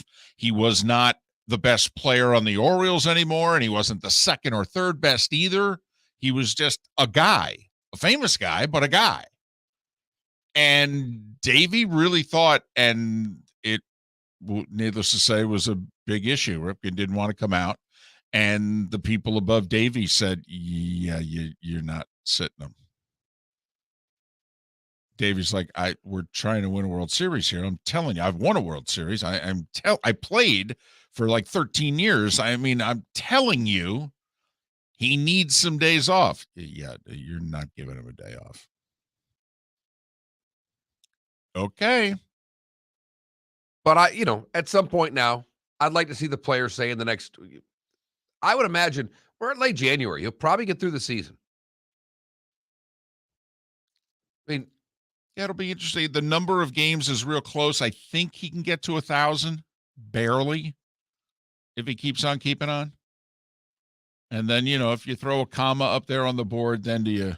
What else is there to watch with that team? Well, that's. I mean, how do you really take a guy out on a team that's that bad? And say it's because of you. We're sitting you now. Right. Then what, 2 10-game losing streaks this year? Right. The third pair defenseman on the left side. It's your fault we've lost 13 in a row. Yes. We have the second worst record in the East. It's on you. Miller and Moulton here on the Florida Sports Network. David Samson will join us in about 10 minutes. We'll get his reaction to yesterday's Baseball Hall of Fame vote and also his thoughts on the negotiations and how long it's going to be until we have an agreement. How much of spring training and or the regular season does David Samson see us losing? Sean Payton catch you by surprise yesterday? No, only because I happened to go to Twitter in the day and someone who covers the Saints said, I have a source saying Sean Payton's retiring. And so I looked up who he was, and he was a beat writer, and damned if not an hour later, the announcement came out. So I kind of caught it looking at it, and I went, huh. Quoting a source, and I'm just laughing, playing the old, you don't have two? You've only got a source, huh? But given the fact that it was as quiet as it was when I saw that, I went, well, I'll be. And then sure enough, Sean Payton steps down, made a comment that he does want to stay in the game, and basically made the comment that he wants to get into the media world. Well, there's a lot of money to be had there, and it's relatively easy money compared to what it is you were just doing. I mean, you work a lot less and a lot less hard, and the checks are still just as regular, and there's still a lot of zeros and a couple commas in a lot of cases. Right. And the number's now crooked to start for some of these guys. Yeah, right. You got that going for you. And so Amazon's been talked about. They got to come up with a broadcast team. They got to come up with a pregame show. If I was running a network, I would be a little hesitant to put him in the booth for this reason. I'm not convinced he's going to stay retired long. And do I really want to get him established as an analyst? And then he's gone. It's much easier to replace a guy sitting in a studio. Little pre, little half, little post. I can find somebody to replace the 6 to 8 minutes that he's given me. I really can. Even in Fox's case, if they put him on their hour-long pregame show and what have you, I mean, you can find a guy. Because it's no secret, Jimmy Johnson has openly talked about retirement for 5 years now. Jimmy's in his approaching upper 70s. Right, and they just keep throwing enough money at him where he can't say no. I mean, that's really what this has come down to, is that Jimmy would rather be in Isla Morada fishing. Right. Now, they fly him privately, to and from, and he doesn't have to stay for the whole day on Sunday. He does the pregame, and maybe he sticks around to do all the stuff needed in around the 1:00 games. And then Jimmy, if you haven't noticed, Jimmy's gone. They've taken him to the airport, and the airport's within 20 minutes of where it is they're broadcasting from. And, and he's flying directly back to Marathon. Right. Right. Where his car and driver take him home. Correct. And so, he gets home around midnight on Sunday, flies in on Saturday, usually. I mean, it is every weekend. Yeah. But then again, Monday through Friday, you're pretty much doing the same thing. You're fishing, you're hanging out, working on your tan. But you and I talked about this a little bit yesterday. This is, some of the, particularly the Fox group, it's an older group. If you're trying to establish a younger audience for your league, it's the great dilemma I would think that these network executives have. How do we get younger when the average age on set is 60-something? Well, and it's not just younger, it's also more current. I mean, listen, it's the most popular pregame show. The ratings are what they are. But Bradshaw last played in 83. Now, Terry at this point's a shtick, but he last played in 83. Now, we all know his resume, but it was 1983. The game's a little different. Howie hasn't played in 20 years. And at least with Howie, he looks 10 years younger than he is. Right, he looks great. His kids both played in the league, so he's far more current than Terry, just given his circle. Right. Jimmy hasn't coached in over 20 years. Now, Jimmy's still current because most every coach in the league flies down to see him and talk to him and then kiss the ring. I mean, he's that revered in coaching. He was that far ahead of the curve in terms of his player evaluation and draft boards and draft value charts and all that. And football coaches love Florida. And most of them don't mind going fishing. Because that's the other part about kissing the ring, is that they all go out fishing with Jimmy. Yes, they do. He takes them all out, slay the mahi, call it a day. I've seen Jimmy out on his boat in the Keys before. Absolutely. Troy has joked on air in which he says, if Jimmy invites you fishing, I mean, you're in. If you just do lunch, he's being courteous. Sounds about right. You want to get on 3 rings, then you've made it. That's the name of his boat for those that don't know. Yes. Well, Belichick has to keep changing the name of his boat because he did that. You don't name your boat until after you retire. Right. Now he keeps having to change the name of his boat and he counts the rings, by the way, as a defense coordinator with the Giants. Also, I'm pretty sure on his boat he counts those. So that adds 2 to the total. Miller and Moulton. David Samson, he used to be president of the Marlins. Now he covers Major League Baseball and, well, society at large also with his great podcast. He joins us next. Miller and Moulton, thanks so much for listening to the Florida Sports Network. Round of the NFL playoffs, and DraftKings, the official daily fantasy partner of the NFL, still has huge cash prizes up for grabs. This week, new customers can get on the game and play free for millions with their first deposit. There are only a few weeks of football left, so draft your squad now. Playing daily fantasy football is simple. Just pick your lineup of NFL stars, staying under the salary cap, and score enough points to bring home cash. And with a free shot at millions of dollars in total prizes, you'll feel the action of the divisional round like never before. DraftKings, safe, secure, and reliable. Best of all, you can deposit and withdraw your cash whenever you want. Download the DraftKings app now and use the promo code M&M to play free for millions. That's right. Enter promo code M&M to get a free shot at millions in total prizes with your first deposit. Get in the action for the divisional round only at DraftKings, the official daily fantasy partner of the NFL. Minimum $5 deposit required. Eligibility restrictions apply. See DraftKings.com for details. You were listening to Miller and Moulton on the Florida Sports Network.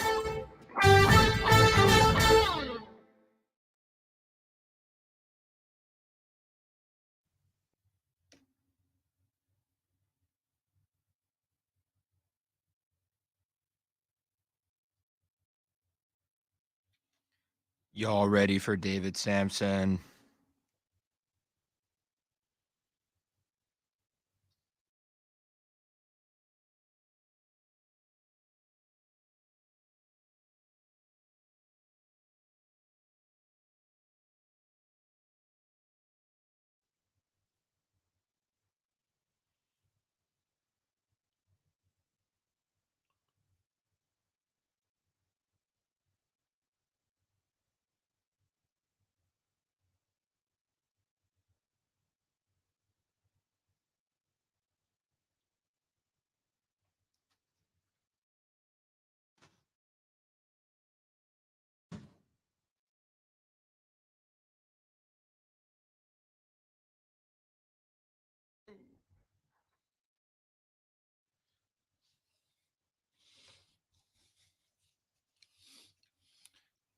Very quickly, and I'm not joking. I mean, I'll go wherever Troy goes. But in theory, I mean, there are the guys that I'm with who work with Joe. I mean, Joe doesn't do a game every Sunday. And so when they're not working with Joe, they're working with Adam Amin. So for the last few years here, they've worked Thursdays with Joe. They each have a college gig. One works Friday nights, one works Saturday. And then they reconvene on Sunday with either Joe or Adam Amin. So, you know, for those that are like, hey, are you going to go? Well, you know, I'll, if Troy leaves and goes to Amazon, I'll do Thursday nights for Amazon. I hope to then also stay with the crew and do Sundays. I might not be able to, and if Troy stays at Fox, obviously I'll stay at Fox. I'll be here. Yeah. Me too, Mark. Mark and Felipe will, you know, be in the cozy confines, no matter what Troy does. So Possible Amazonian. not that complicated for me.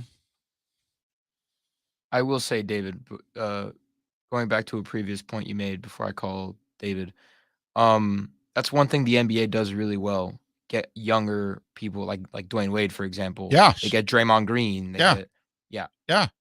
Absolutely. They're starting to make Nate Burleson's a star. The problem is he's such a star. He's on the CBS Morning News now, for crying out loud.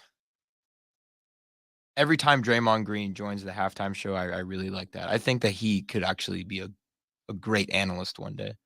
Who, Draymond Green? Or a really good coach. Oh, Draymond Green? Yeah. Oh, yeah, he's the next Barkley. Yeah, he's replacing Barkley. Awesome. He wants to. Yeah. That's his major in college. He said from the get-go that's what he wants to do. I love hating Draymond Green because he's great.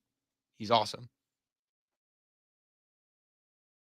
The other thing is his timeline for playing and Barkley's timeline for announcing may match up perfectly. Yep. I think Barkley would be smart to retire when he says he's going to retire. Okay. Get out right before the resentment. Because Barkley's talking about like in 3 years. Okay.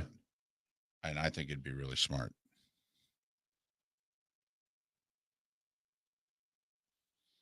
How close are we to Russia just teeing off? Well, I will say between us and Great Britain, I think if they go, we go. I mean, the Pope is, look, not that he's the guy, but when the Pope starts tweeting out praying for Ukraine, makes me worry a little bit. Yeah. And he just tweeted out 5 minutes ago. But I'm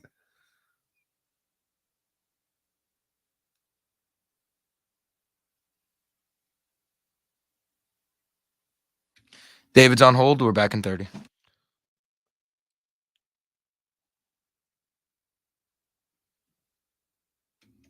I will say it is kind of crazy. Like, not to be starstruck or anything, but like, grew up Marlins fan. I spoke David Samson. It's pretty cool. right. The first time we had him on and you called him, you were like, "Oh, hey, tweaking." Hey, just so you know, I still think it's cool when I go to call someone and I see Joe Buck or Steve.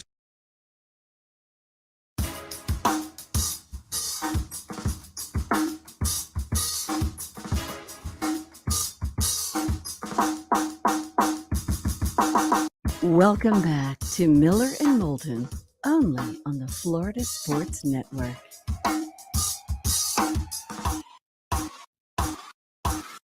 "23 minutes before the hour. Thanks so much for being with us. Miller and Moulton, the Florida Sports Network, the Florida Sports Network, ever growing, by the way.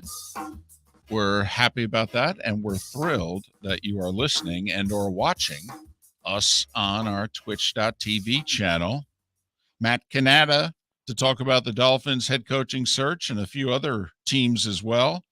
Coming up at the top of the hour, Seth Everett in 1 hour. Right now, thrilled to welcome back for the first time, I believe, in 2022, David Samson, he of the Nothing Personal podcast. Follow David on Twitter at David the letter P Samson, David P Samson. David, it's David and Mark. How you been? I'm doing great. How are you? Well, we are doing fine. Your thoughts about the vote tally yesterday? Well, I predicted it from a mile away. We couldn't have a year without anybody getting elected because there needed to be an anchor tenant for the weekend induction ceremony. And David Ortiz is a perfect anchor tenant. He'll draw a crowd. He'll draw attention. And that Hall of Fame in Cooperstown, they need revenue to survive, and they bank on that weekend. They were able to deal with no inductees last year, as you recall, because they had Jeter after 2 years ago was postponed. So I knew that Ortiz was going to get in. The reason why Ortiz was the only player to get in is that I also knew that Bonds and Clemens didn't have a chance, and there's such outrage out there. And I want to explain why they are not in. Because Bonds and Clemens will never have a plaque in Cooperstown. It doesn't mean they will never be represented inside the Hall of Fame when there is an exhibit about the steroid era or an exhibit about great players who did unbelievably selfish, stupid things and then lied about it time and time again. So there could certainly be a conversation about A-Rod along with Clemens, but they're just never going to get plaques. And yesterday was an announcement about who gets the plaques. All right. I'm guessing then you are a no to both of them. Are you in total agreement with that, David? Yes, I've been a no for the entire 10 years they've been on the ballot. Remember, the people who are voting are people who are inside the game. They're people who have knowledge of exactly what they did and exactly how they acted, the amount of indignancy that they showed, the amount of lack of, it's not just remorse, it's just the incredible egomaniacal way in which they denied and stuck with their denial about what they had been doing, what they were doing, and they never stopped. And that's and I think that is a big reason why they're not in. It's not about whether or not they were Hall of Famers before they started. people use that argument all the time. It's not about the fact that they never got popped, is what people say, meaning they never tested positive. Believe me, people in the industry who are there recognize the number of players who did and do steroids who don't get caught is far outweighed by the number and outnumbered by the people who do. So that's not a reason to vote them in. So that's the end. All right. I'm just curious if they had remorse, because one of the things you said is that they had no remorse. Do you think if they would have been more forthright that there was any chance, or do you think ultimately there was never any way for either of these two to get into the Hall? No, I think that they missed their remorse boat. There are players who have been honest about what they did. There's players who have been more open with the writers and more open with people within the industry about what happened. But these two have stuck to their story, and that's their story, that they absolutely did not use performance-enhancing drugs, and everyone knows it's just not true. But David, therefore, I'm sorry. No, go ahead. I'm sorry. I was just going to ask, not to be a jerk, does it matter? Should it matter? I mean, after all, we are talking about what they do on the field. If they are, yes, they were both arrogant horses' butts, okay, for long periods of time about what it is they did or didn't do. But at the end of the day, should it matter? To get a plaque, yes. To be recognized as a part of the history of baseball, no.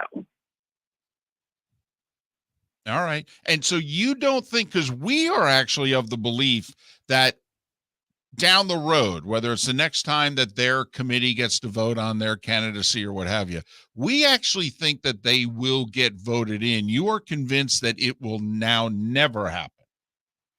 So they're eligible in 2022, actually, with the Today's Game Committee, which is the old Veterans Committee is now broken out into 3 different committees, and you put 16 people on a board, and they meet, and it's full of players and executives and people in the media, actually.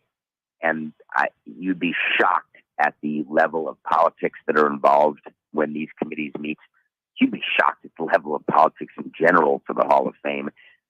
Let me say it a better way. You'd be shocked at the amount of politics that are involved in everything that goes on. But that said, when this committee meets in 2022, I do not believe that they will say to the writers, you made a mistake.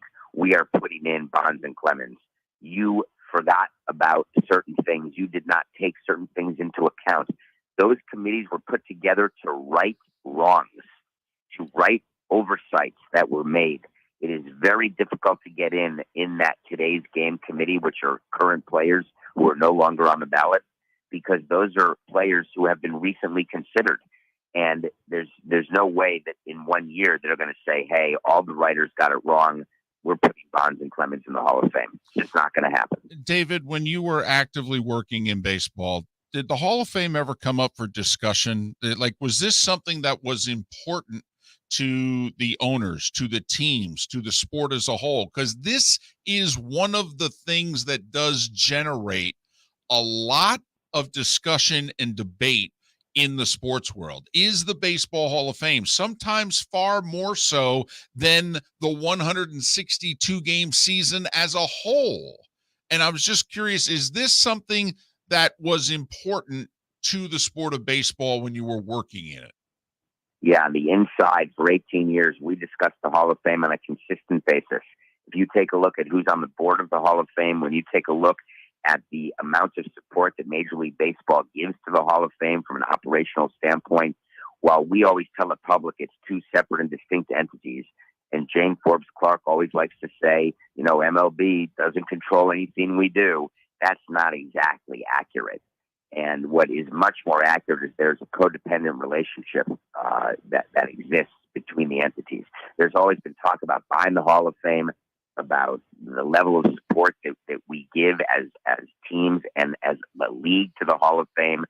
And so we understand the importance of it. There's no question about it. But that doesn't mean there aren't politics involved.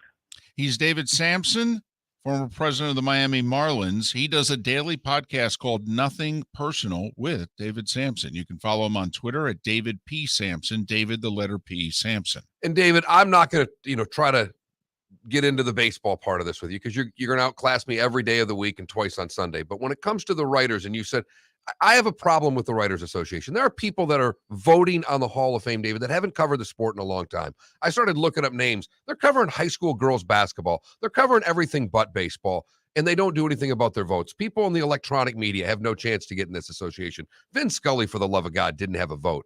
Don't you think that the Writers Association has to at least eliminate people who aren't covering the sport, and people who are voting on this Hall of Fame should be people who are actively covering the sport of baseball?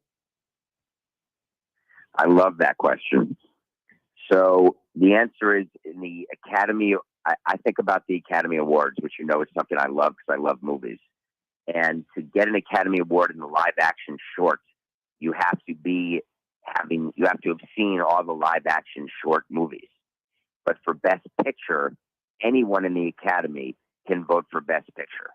I sort of view the Hall of Fame as a Best Picture category, where anyone who is associated in any way and is a member in good standing of the Baseball Writers Association should be able to put together a ballot that has some semblance of reality and reasoning behind it. And there are reasons to put no one's name on the ballot and check no one's name. There are reasons to vote for Bonds and Clemens. I think both are valid. But in terms of requiring current coverage, I think for specific things like the live action short, I'm in, but not for getting a plaque in the Hall of Fame. All right. Let's take us to something else that you had to deal with when you ran the Marlins. Negotiations between the players and the owners. You've been very good in recent years in being able to dissect from somewhat afar what it is they're saying, what it is they're doing, and ultimately what it is the end game is.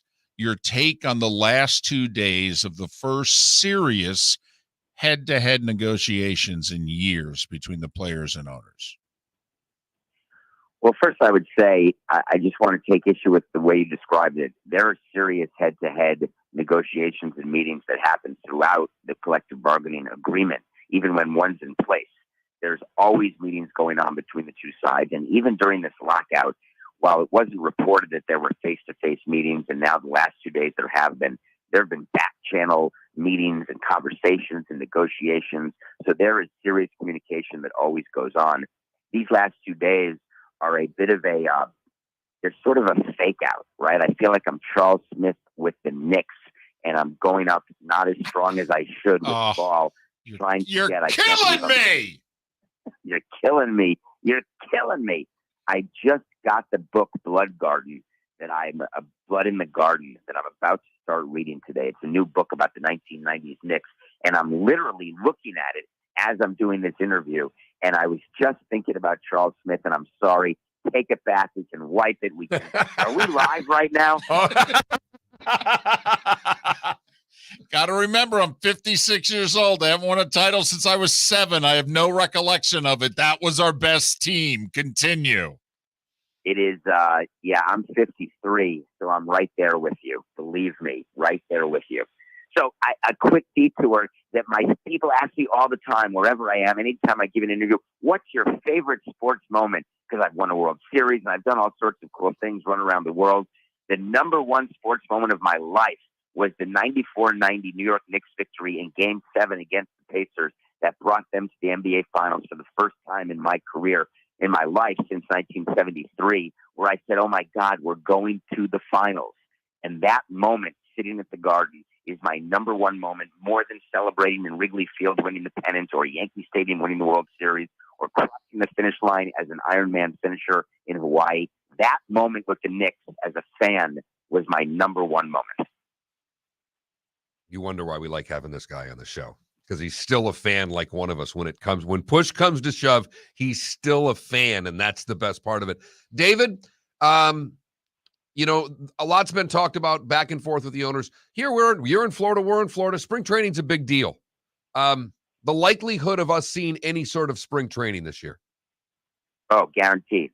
Thank you for putting it that way. There will be 100% spring training this year, but 100% pitchers and catchers will not report on February 15th.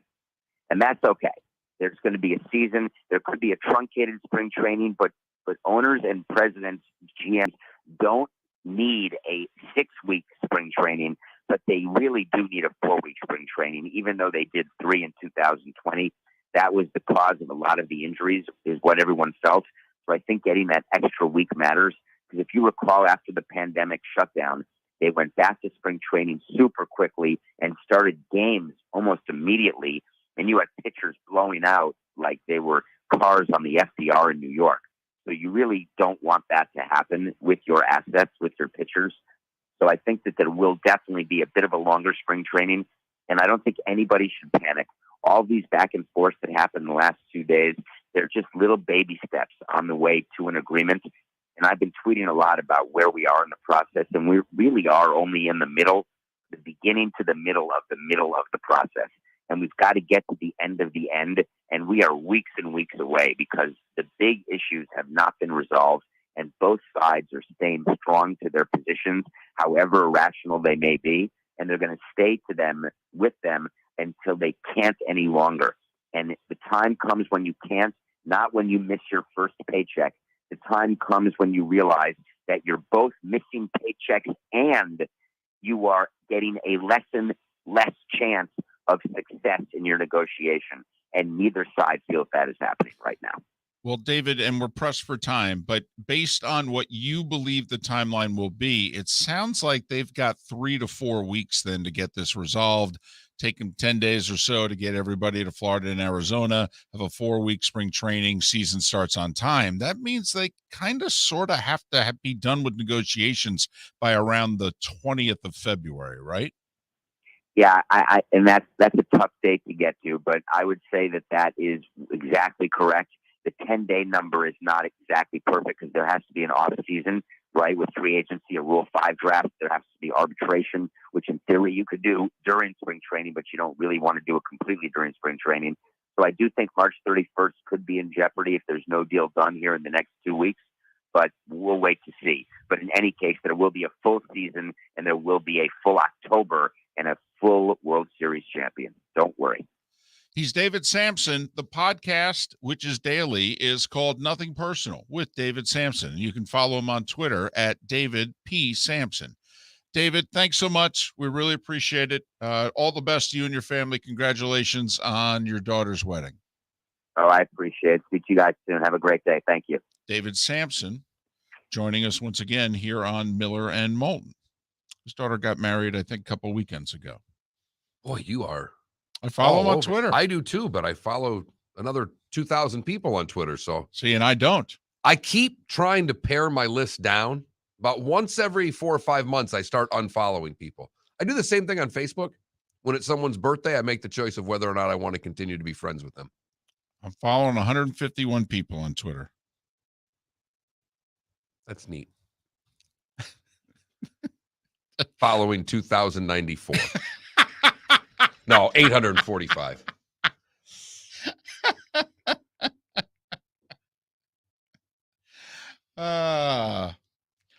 Miller and Moulton. What do you say? Matt Cannata, top of the hour. Talk a little NFL. Who's going to be the next head coach of the Dolphins? He may know next. The Firestone Grand Prix of St. Petersburg, presented by RP Funding, roars through the streets of beautiful downtown St. Petersburg, February 25th to the 27th. 3-day tickets are on sale now at gpstpete.com. It's fast, fun, family entertainment jam-packed into 3 days. The weekend is highlighted by the NTT IndyCar Series race taking the green flag on Sunday afternoon. It all happens at the Firestone Grand Prix of St. Petersburg, presented by RP Funding, February 25th to the 27th. Get your tickets at gpstpete.com to secure the best seats. Bring your big mouth to John Smith Subs and indulge in their overstuffed subs with the freshest quality ingredients. Enjoy our famous steak bomb with perfectly grilled marinated sirloin steak topped with provolone cheese, grilled onions, peppers, mushrooms, crispy bacon, juicy tomatoes, and creamy mayo. Boom! Made-to-order crispy fries can be paired with the Gator, the Cuban, the chicken bomb, or the Italian. Love local. Eat delicious with John Smith Subs.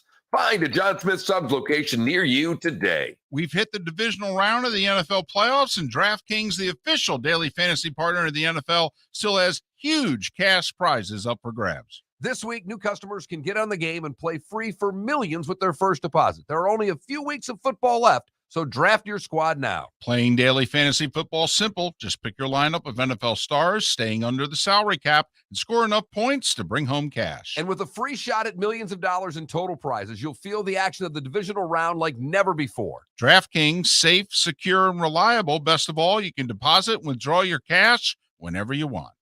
Download the DraftKings app now and use the promo code M&M to play free for millions. That's right.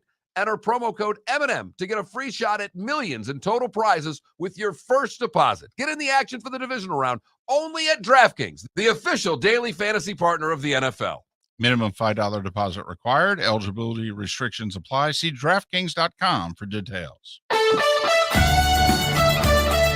are listening to Miller and Moulton on the Florida Sports Network.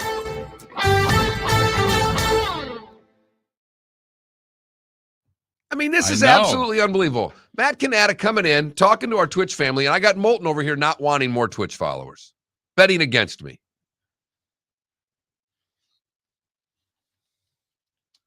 Oh, you are just throwing raw meat to the Lions right now, Matt, jumping in with the Vance talk. Oh.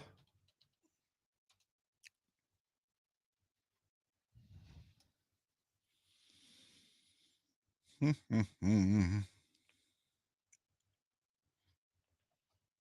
have a dent in my arm now.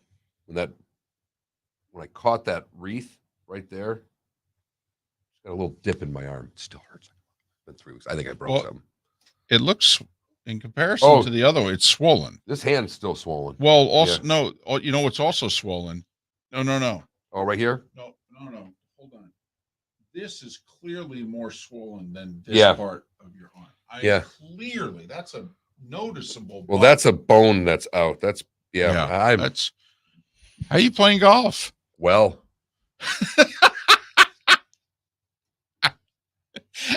so there's no way we're getting it fixed. Are you kidding? It was funny. The guy played the second day of the tournament. He looks at me and goes, because I hit 3-wood off the deck off the tee. I don't use tees. And he just finally looks at me about the fifth hole and he goes, "You got something against your driver?" I got something against my golf game right now. That ball's not hitting my driver. And then every time I hit it really well. Love it. Love it. Did you see this dang goal? See this pass by Crosby? No. Watch this. Watch.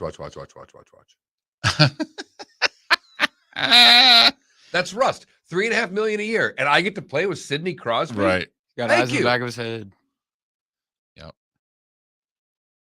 Tell you what, that takes place over that goal. I mean, that's ridiculous. 30 yards right there. That's deep. Yeah. Easy. Imagine kicking a field goal on the run. Got a piece of it too. Yeah. Who was there was one of the, and I think he's in the Premier League. Big thing popped out. I don't know who the player was, but showed up. I guess they got a picture of the guy with his cracked iPhone, and they kind of asked him about it because the guy makes like 30-40 million a year, and he's like, he basically takes care of a whole village in Africa by himself. The list of the things this guy does, he's like, I don't need 12 Ferraris, and I pay everybody in this village so that they can live.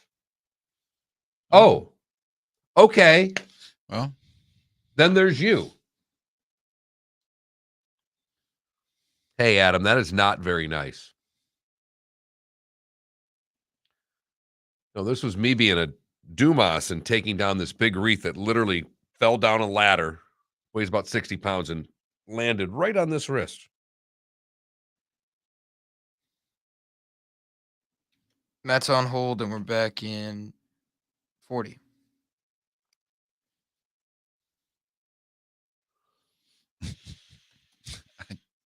Text David Samson. I go, Charles Smith, really? Killing me. He goes, it still hurts.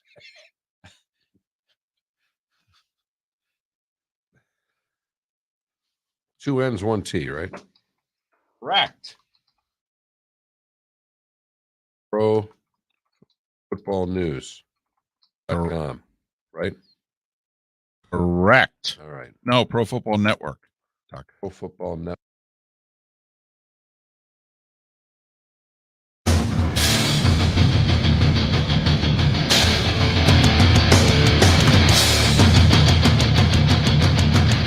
You are listening to Miller and Moulton, exclusively on the Florida Sports Network. And now here's Mark Miller and David Moulton. We are halfway home, at least for those who listen in Southwest Florida. We are entering the final hour for those in Lake City, Tampa, St. Pete, Port Charlotte, and Venice. Miller and Moulton here on the Florida Sports Network, the Florida Sports Network. Matt Moscona in the bonus hour to talk about Sean Payton walking away from the Saints, which may come up with our next guest as well. Matt Cannata, ProFootballNetwork.com, ProFootballNetwork.com. You can follow him on Twitter at Cannata, 2 N's, 1 T, Cannata, PFN. Matt, it's David and Mark once again. Hope all is well. How are you? I'm well, David and Mark. How are you two? Well, we're doing just fine. Let's start closer to home. Obviously, we've got 8 open jobs here, now 9 with the Saints. Let's start with the Dolphins. How far down the road are they, and who are they dancing with? Yeah, so there's a few dominoes to fall, and I think all eyes should be centered on the search with the Giants, and I think that's going to set a lot of things in motion. If Brian Daboll gets the Giants head coach job, it's not going to be great for the Dolphins. But from what I'm understanding, Brian Daboll is the guy that they want to target. The caveat to that is this. Brian Daboll finds reuniting with Tua, albeit they only were together for 1 year in Alabama, and Tua was a freshman and didn't really play much. But he finds the idea, according to sources I've talked to, of reuniting with Tua appealing. However, there are also concerns from another source that talked to us, said that Daboll may have some concerns about the ceiling of Tua in the NFL. And you also have to look at the structure in New York. You're coming in with a fresh GM, a GM that Daboll knows, right, and has worked alongside up in Buffalo, a fresh start for everybody, and you're coming into that clean situation. Whereas in Miami, you're coming into a situation with an already established general manager who you may not have much familiarity with, some, but not much, a front office, a quarterback that you may be attached to because Stephen Ross, the owner, wants it to work with Tua. And you also have to look at the money. And we know Stephen Ross has no shortage of money, but the New York money probably is going to be a little more than the Dolphins money and that whole situation to begin. So that's the situation to fall. However, I will say this. The Broncos, we have to keep an eye on that. And it's been presumed, and we have reported at PFN, Pro Football Network, that Quinn to Denver is basically a lock. However, they may have overplayed their hand a little bit. And we were getting some rumblings last night that, you know, they were talking to a few other people, Kevin O'Connell for one, and Nathaniel Hackett from the Packers. And from what we were told, and we haven't even reported this yet on our site, so you guys are getting this first, is that during Hackett's interview, they were questioning him about Rodgers, right, Aaron Rodgers. And they were saying that if we hire you as head coach, could you bring Aaron Rodgers to Denver? And what Nathaniel Hackett pushed back with was, well, it's not fair for you guys to ask me to say yes or no to bringing a star player to Denver and base that on me getting a job. And so if Quinn leaves Denver, doesn't get that job, then Miami's going to be in play for him as well. And then that becomes a situation where you have a guy like Stephen Ross and others who want Brian Daboll to help maximize Tua in the offense.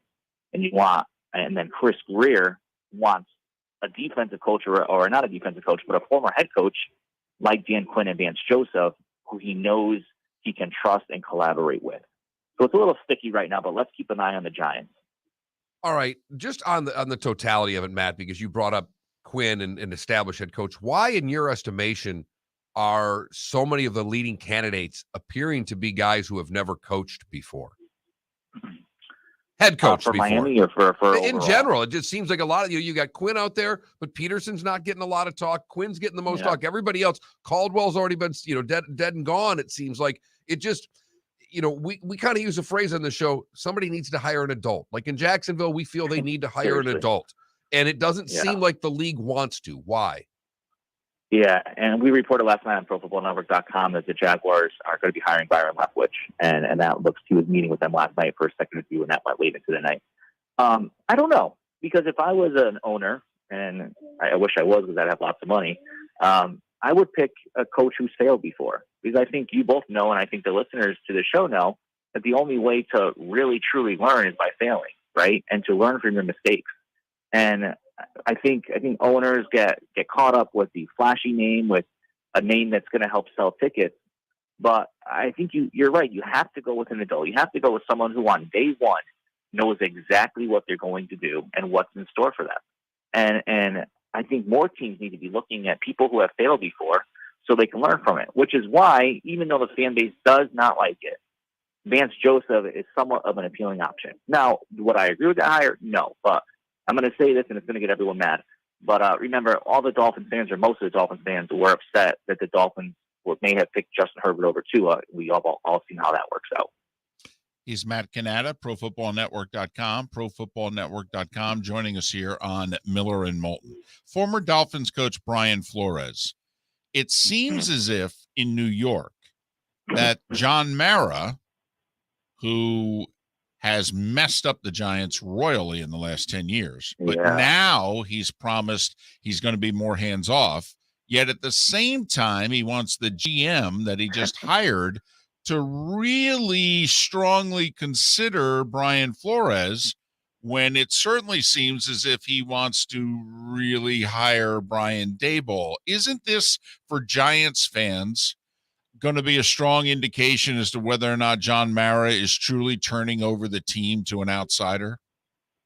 It is. And I don't think you would find a Brian Flores shown relationship in New York. And I think what we've heard throughout this process is that as people talk to Brian Flores, they're starting to understand the kind of issues that made him get fired in Miami, with the hard to work with, and just kind of listening to what he's been saying and talking to others from around the league. And so I think maybe because there's 9 openings that Flores might get one of these jobs by default, but you're absolutely correct. It will be very telling. And I think if the Giants go with Flores, then we're going to be talking about how the owner's still getting involved. But if Sean goes with somebody else, like a Daboll or somebody along those lines, then we'll know it's a new day in New York. Most of these coaches now, or a lot of the big name coaches, are responsible for bringing in their GM. You mentioned the Daboll, and the Giants has worked with him before. Is Greer holding back the coaching search at all? And part of it, I mean, he obviously won out over Flores, and I know you just got into the reasons why Flores was fired, but Greer is still there, obviously very tight with Ross. Is that hurting Miami at all? I would have to imagine it is. I don't have any good information that it is, but I would have to imagine so, right? If you look at the different situations around a league, you're getting to be hooked to a GM who's starting year 0, right? I mean, Chris Greer has been there 20 plus years, and we know Stephen Ross likes to restructure. And so if something were to go wrong, he would just simply move Chris Greer to another part of the organization or demote him, and Chris Greer would probably go with it, right? But I think, and I posted this on Twitter the other day, you remember back to when they kept Joe Philbin a year too late, right? And they were doing the GM search, and they were trying to attach to GM to Philbin. And every candidate they talked to said no. They ended up with Dennis Hickey, probably their 4th, 5th, or 6th choice. And within 2 years, within a year, Hickey was demoted when Tannenbaum coming in. Within 2 years, he was gone, and so was Philbin. And so I would have to imagine that it is. And that's why, again, Chris Greer is pushing for a guy like Dan Quinn and Vance Joseph, someone he knows he can trust and get along with. And sometimes that's more important than getting the best qualified candidate, because if you have all the talent in the room, if you have everything that all the smartest people, but they're not working together, it's really not going to work no matter how hard you try. What's the most surprising name that you've heard for a job? Most surprising name. I think there's a lot of hype around Mike McDaniel. He's young. He's flashy. He's a good quote, right? He has entertaining press conferences. Not sure if he's ready to be a head coach. He's certainly one of the flashiest names out there. And I know that he interviewed with Miami. He interviewed well with Miami. And from what I'm told, there's a split decision on him in the room with the interview panel in Miami. And so you have to kind of look at that. And he hasn't gotten a whole ton of interest in other openings, but he is certainly could be in play for Miami if they don't land Dable. Talking with Matt Cannata. Matt, when you look at, again, back to Miami, is it with Greer? I mean, is it Ross or Greer? Who has control over this at the end of the day of who they're hiring? Good question, because the last three searches, I'm not sure about Brian Flores. I think it may have been unanimous, but I know with Joe Philbin, the room was split. And Stephen Ross, Jeff Ireland wanted, remember Mike McKay, the offensive coordinator at the time, I think from the Chargers we used at the time. Jeff Ireland wanted him. Ross wanted Philbin. We got Philbin. With Adam Gase, there was a split decision in the room. Stephen Ross got his guy. And from what I'm told, Stephen Ross likes Dable, wants someone on the offensive side. And I would imagine that if push comes to shove, Ross is going to pick his guy again. I think there's some trust lost with Ross and Greer. Because I think I had said on the last time I came here, before the season ended, that the Dolphins were looking to restructure their front office and bring in a football czar and oversee if they were able to work out with Flores and Greer. And for that to happen means that Stephen Ross is probably losing a little bit of trust in Greer. And how can you not? Well, and do you think that that's maybe why a veteran coach or two may not be interested in the Dolphins? Like if I was Dan Quinn, and reportedly I've got my staff all lined up, but you know, I might want a little more say in what's going on than maybe I had in Atlanta, especially considering what I've observed from afar about the Dolphins. Do you think that that's where Chris Greer gets in the way of a Dan Quinn hiring? I think so. And I see in the chat someone said that, you know, when Belichick got his second chance, he said he was going to do it his way. And Bill Parcells, when he got the job with the Giants after his first season there, when he saw things weren't going right, he said, you know what, I'm going to do it my way, and I don't care what anybody thinks. And I think when you get these coaches who have been fired before, they're going to come in with that same mentality, and they're going to say, I'm going to do it my way, no matter what. And when you have somebody established there, and you have an established front office, remember, they haven't made any changes, and they might make some after the draft, who knows? But when you have an established front office, it's very hard to come in and say, I'm going to do this my way, and we're going to do it this way, with someone with that authority kind of alongside you. So that's definitely something that I would imagine is certainly in play. All right, so you're reporting that Byron Leftwich is going to be the next head coach of the Jacksonville Jaguars. Gut feeling from what you're hearing, Jim Harbaugh returned to the NFL?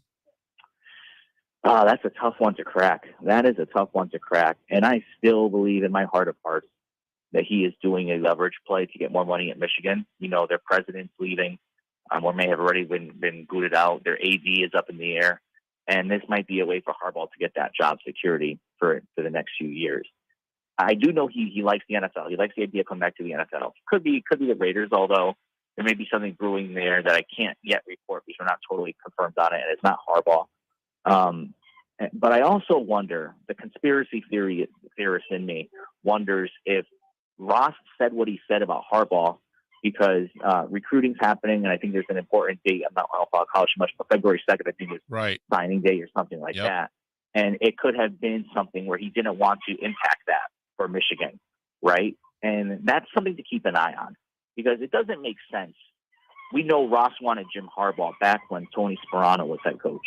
Right. And it doesn't make a whole ton of sense for me, for Stephen Ross to say, I'm not interested in John Harbaugh, when I think he might be. And it might be one or two things, and I'm not totally sure what it is. But I do think Harbaugh's in play. Yep. Week from today is the second signing date. And so could be interesting if then a week from tomorrow, if something breaks with Jim Harbaugh. He's Matt Cannata. ProFootballNetwork.com is where you get your info. ProFootballNetwork.com. You can follow Matt on Twitter at Cannata PFN. That's 2 N's, 1 T. Cannata PFN. You can follow the site at PFN 365. Matt, all the best to you and the family. Hopefully we can talk again soon. Thanks for having me, guys. Always a pleasure. Matt Cannata, ProFootballNetwork.com. You okay with Leftwich to the Jags? Obviously, former Jag quarterback, first round. He's been the offense coordinator with the Bucs. Brady raves about him. I hope that he does great. I don't like the hire. I'm rooting for all of the. I'm the one guy who is always rooting for the first-time head coach. But that comes from my background being in hockey, where you could hire a first-time NHL coach who had a ton of head coaching experience. Because there's not a whole hell of a lot difference between coaching AAA and the big boys, other than the amount of money that they make. And you got to deal with a few more egos and those things. But that's my hockey background. Football's different. I don't look at the track record. Sean Payton talked about it at length in his 92-minute presser, that Mickey Loomis took a chance on me. We all know the track record of first-time head coaches. You're taking a chance. As a general manager, to me, you are taking a huge risk hiring someone who has never done it before.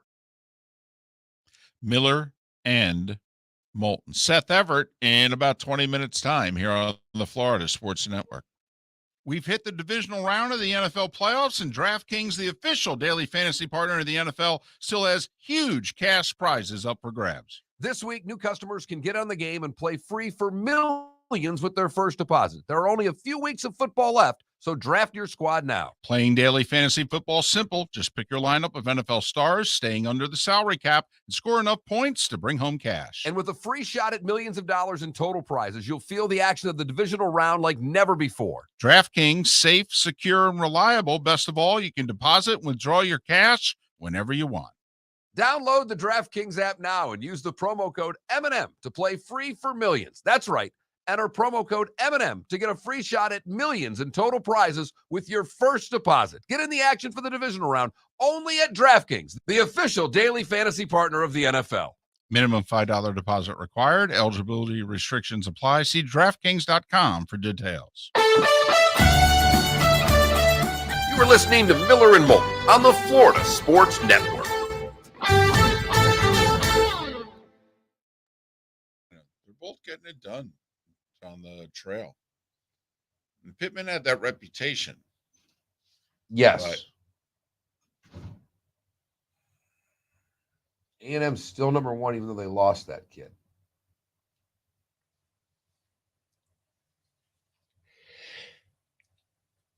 We will have Bud a week from tomorrow. Hey, to talk about the second signing days come and gone, and we'll just. Michigan State's got as many 4 stars as Clemson. Now, Clemson's got 2 5 stars, but this guy's getting it done for a couple of years. We'll see. Oh, making that kind of money, I don't know that he leaves. I don't know how. Not a lot of places that can afford to pay him. No, and you can't really fire that now. No. No. Don't know if you have it. It's Eddie Van Halen's birthday. Yes. Okay. Yep. I just saw that. That's David. The wind chill Sunday morning at 6 a.m. was supposed to be 28 in Fort Myers.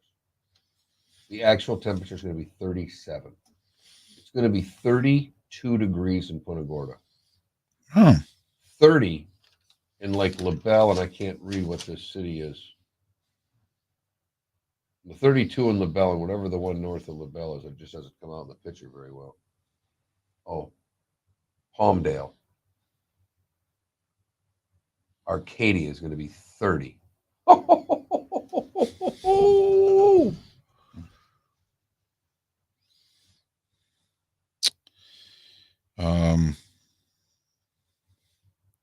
Well, I'll wake up to mid-40s Sunday. In LA? Yeah, with a high of 71.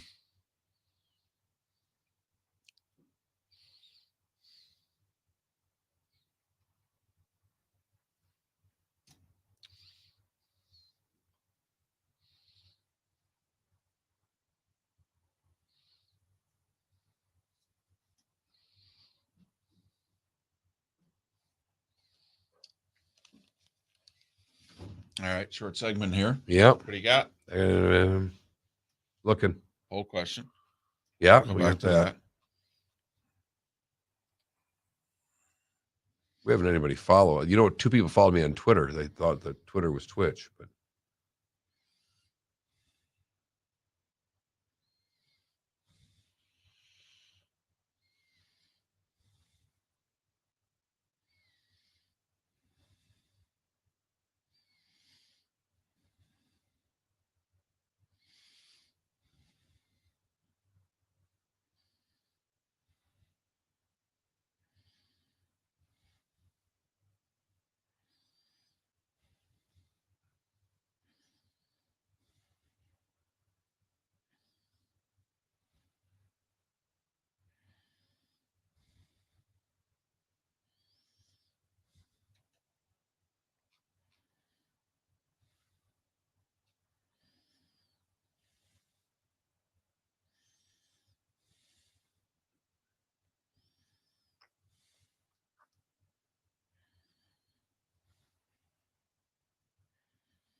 Jeff Butera asked us. saw that. Yeah.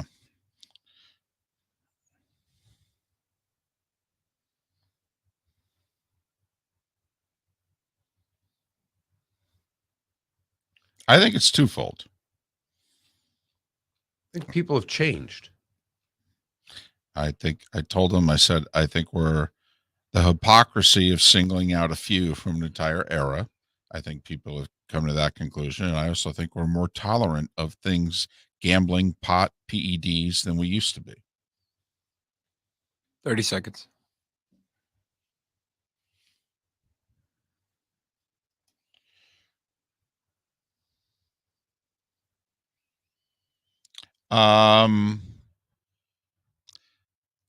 Ryan, I don't know if they need permission, but it would be a courtesy. They're going to have to pay the Saints in the next 3 years, though. But they cannot sign him. Coming back.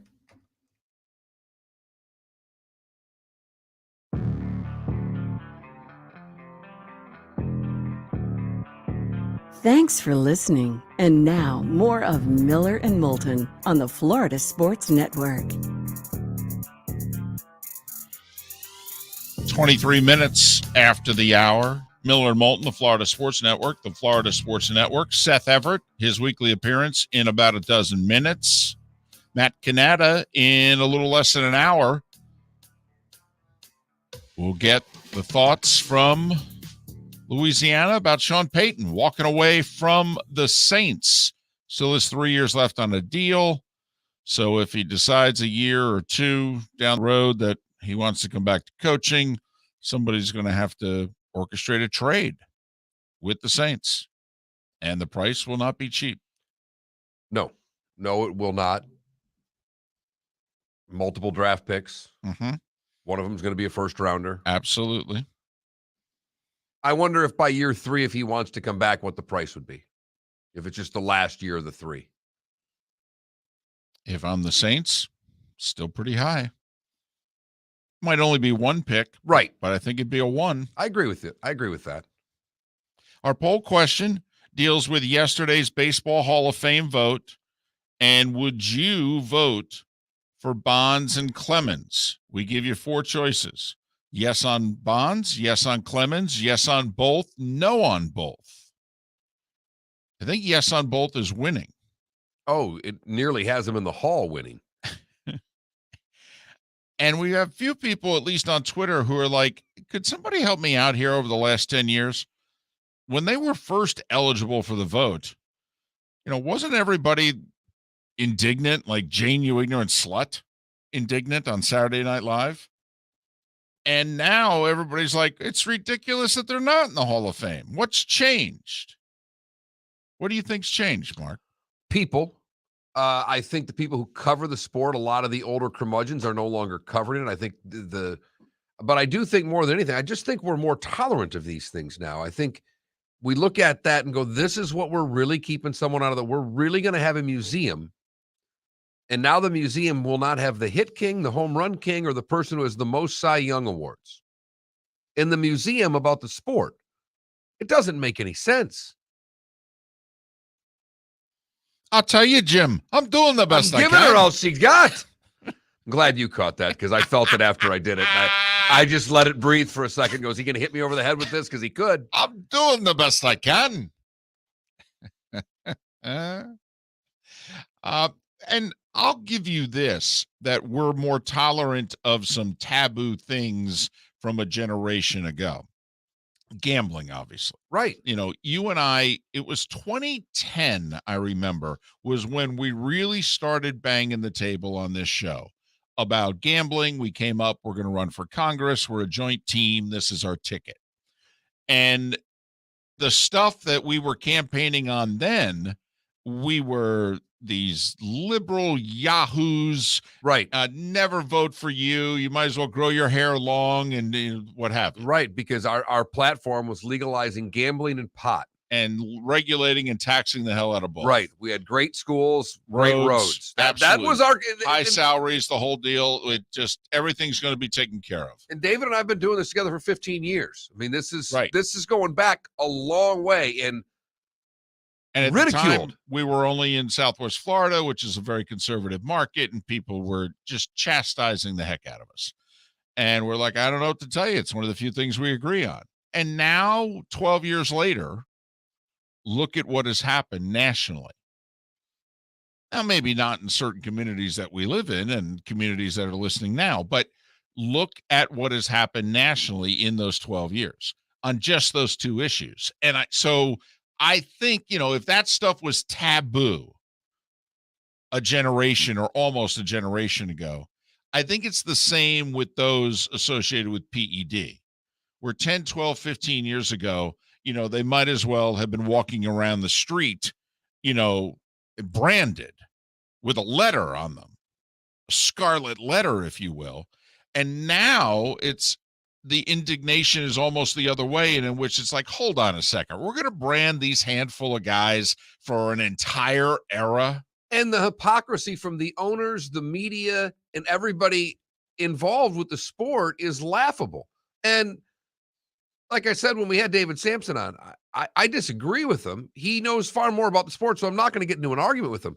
But I vehemently disagree with his comments on the baseball writers. I looked up who the damn baseball writers are. There's 20% of those guys that don't deserve a vote. That's just flat true. You think they should have to be actively working in the sport? Yes. I don't think you can be covering girls' high school basketball in Sarasota, Florida, and have a vote for the Baseball Hall of Fame because at one point there was a spring training team there. I don't think so. I don't think that's right. I don't think the guy in San Diego who doesn't cover the Padres should be voting, and apparently turns out he's the one that didn't vote Derek Jeter into the Hall of Fame because he didn't know he was eligible. Yeah, that's not paying attention. I mean, he should lose his vote. I mean, you obviously didn't look at the ballot. They list them alphabetically for you, too.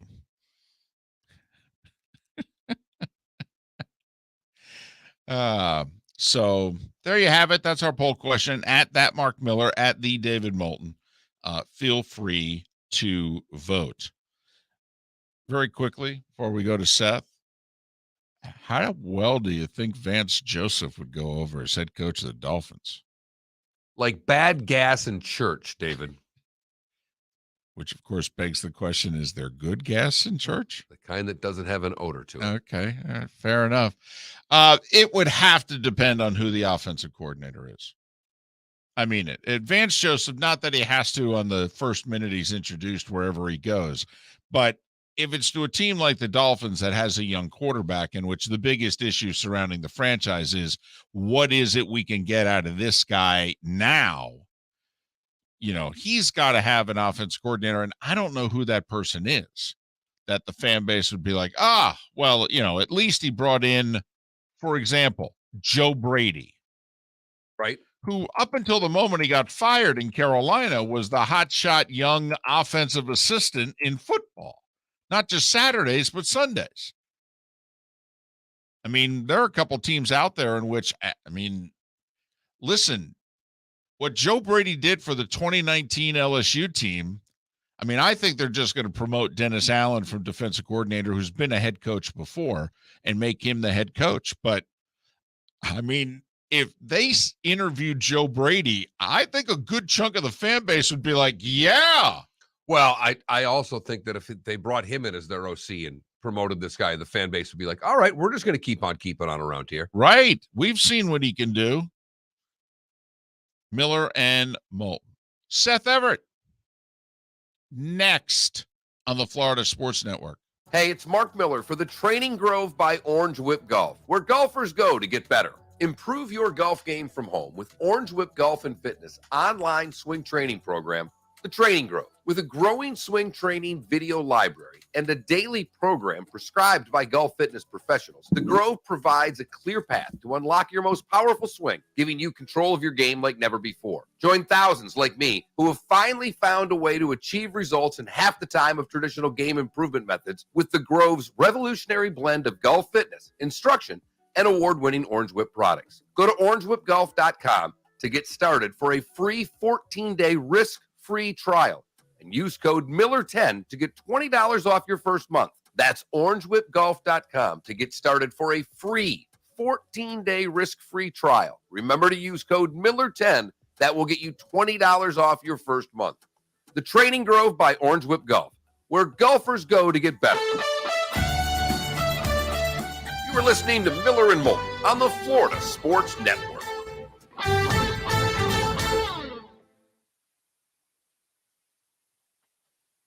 All right, Seth, talk to me. Hey, how are you guys? Good. Whoa, all right, hold on. There it goes. No. Because it's blocked by the bar. Is this what the door?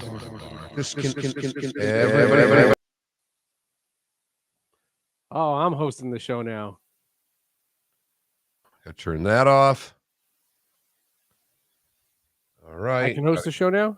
Just you stop over there. No one's asking you for this type of abuse. I got a lot of issues with you people. I forgot to fix this. Seth, I'm going to have to get with you here in the next couple of days because we are going to lose our StreamYard Oh, okay. thing, and I'm going to have to figure out the whatever. Yeah, we talked about that. Yeah, I no know. problem. That's what the dark pit of despair sounds like. That's a good one. That's funny. So are we echoing again? No. No, not anymore. Can you hear me? Yep. It was so nice to watch ESPN Plus yesterday and start losing within 14 seconds. I don't even think my password was entered by the time they were losing. Oh, yeah. I laughed because I thought of you when I saw them down early. My Spartans were the same way on regular ESPN. I pained through the whole game of them playing awful. That, and then Cuse lost too. Just a brutal sports day. Yeah, the business manager in this building's having a really tough season. He loves college hoops. He's a huge Syracuse guy. Oh, they're awful. He's having a really hard time. And, Boeheim's getting all the criticism because it's his kids. Yes. Well, he's coaching GM, and he decided to go all in the family. And the show's getting canceled. Hello.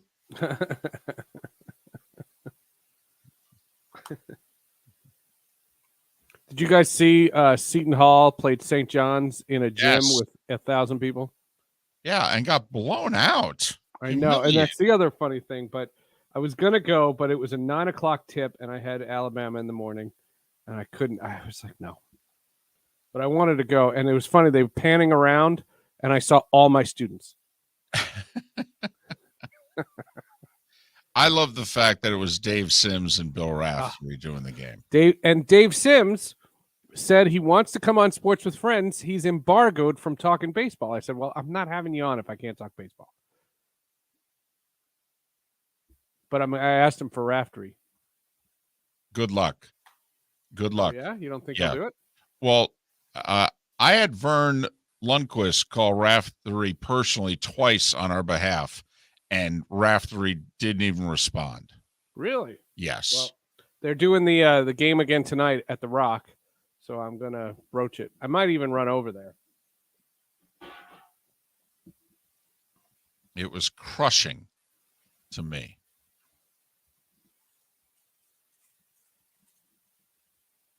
Raf turns like 79, I think, in a month or two. Really? Yeah. He's just a fun listen. Oh, there's no doubt. And like he sounds a little Frank Costanza when he talks about Kadari Richmond. He says, Richmond got some length, from that zone. 1 minute. And it's like when Frank Costanza says, I like that movie with the woman from the bus. Did you I saw a video, I'm sure you've seen it before. Did you see Jason Alexander telling Larry David how to be George? Because the character is basically based on Larry David. The little 5-minute video of Larry David. Yeah, that's from Curb Your Enthusiasm. Is that what that's from? God, Yeah. I was crying. I did not see that episode. I was crying. I was laughing so Very hard. funny. Yeah, when Larry David decides to have a Seinfeld reunion, there's a whole season arc. That's so funny.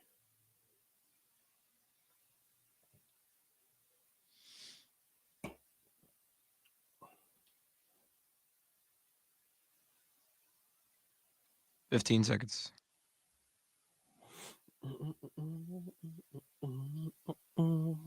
See those dance moves, Seth? Get ready for the bumper music.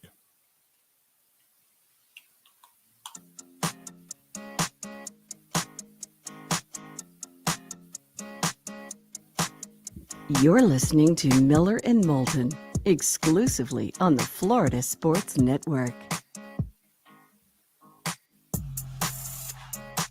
23 minutes before the hour. Miller and Moulton on the Florida Sports Network, the Florida Sports Network.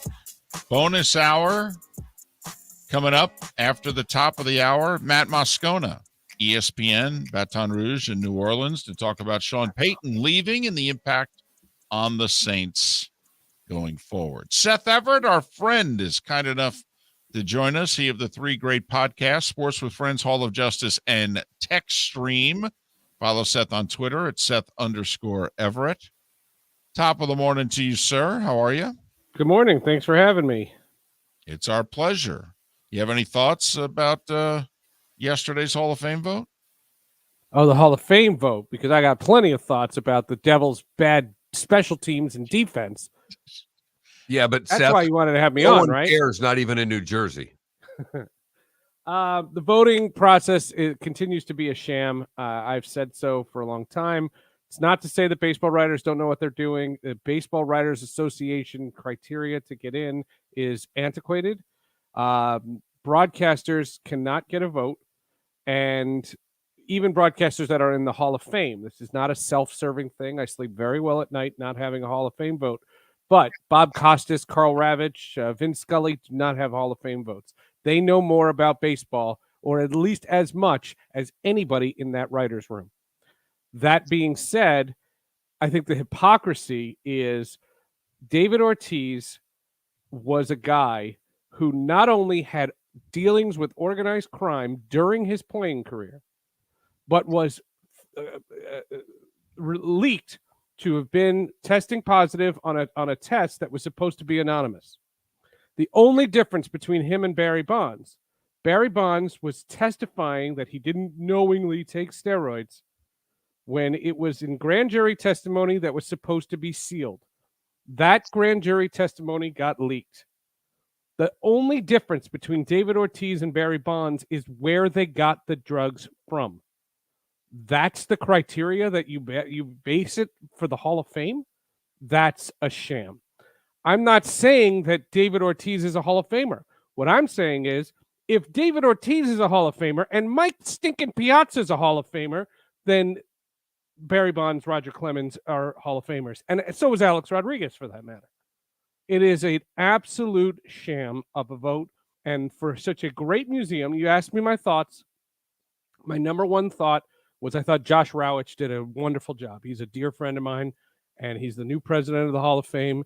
and he did a fantastic job with the announcement. The museum is a wonderful museum. It is run by wonderful people, and I can tell stories about that. The voting process is a sham. To such, they have created era committees, including an era committee called Today's Game, 1988 to present. They have people on these ballots that they're going to get them in. Barry Bonds, Roger Clemens, they're all going to be in the Hall of Fame. It just won't be from the antiquated writer's ballot. That's all. All right. And Seth, on the writer's ballot, because I looked up some of them and I was shocked to see someone here that's in Florida who now covers basically high school basketball still getting their vote. Yeah. Oh, yeah. How do you, because as you spoke eloquently of your friend who runs the hall, they're still in charge of this. They could change the voting process. They have every right to change this, Seth. So while they do a great job with their museum and making the announcements, they still have to bear some of the responsibility for what is going on. Well, you can't blame the Baseball Writers Association because they were given this by the Hall of Fame. And don't forget, the Hall of Fame is not Major League Baseball. Major League Baseball does not run it, does not have any governing over it. The Hall of Fame is an independent museum.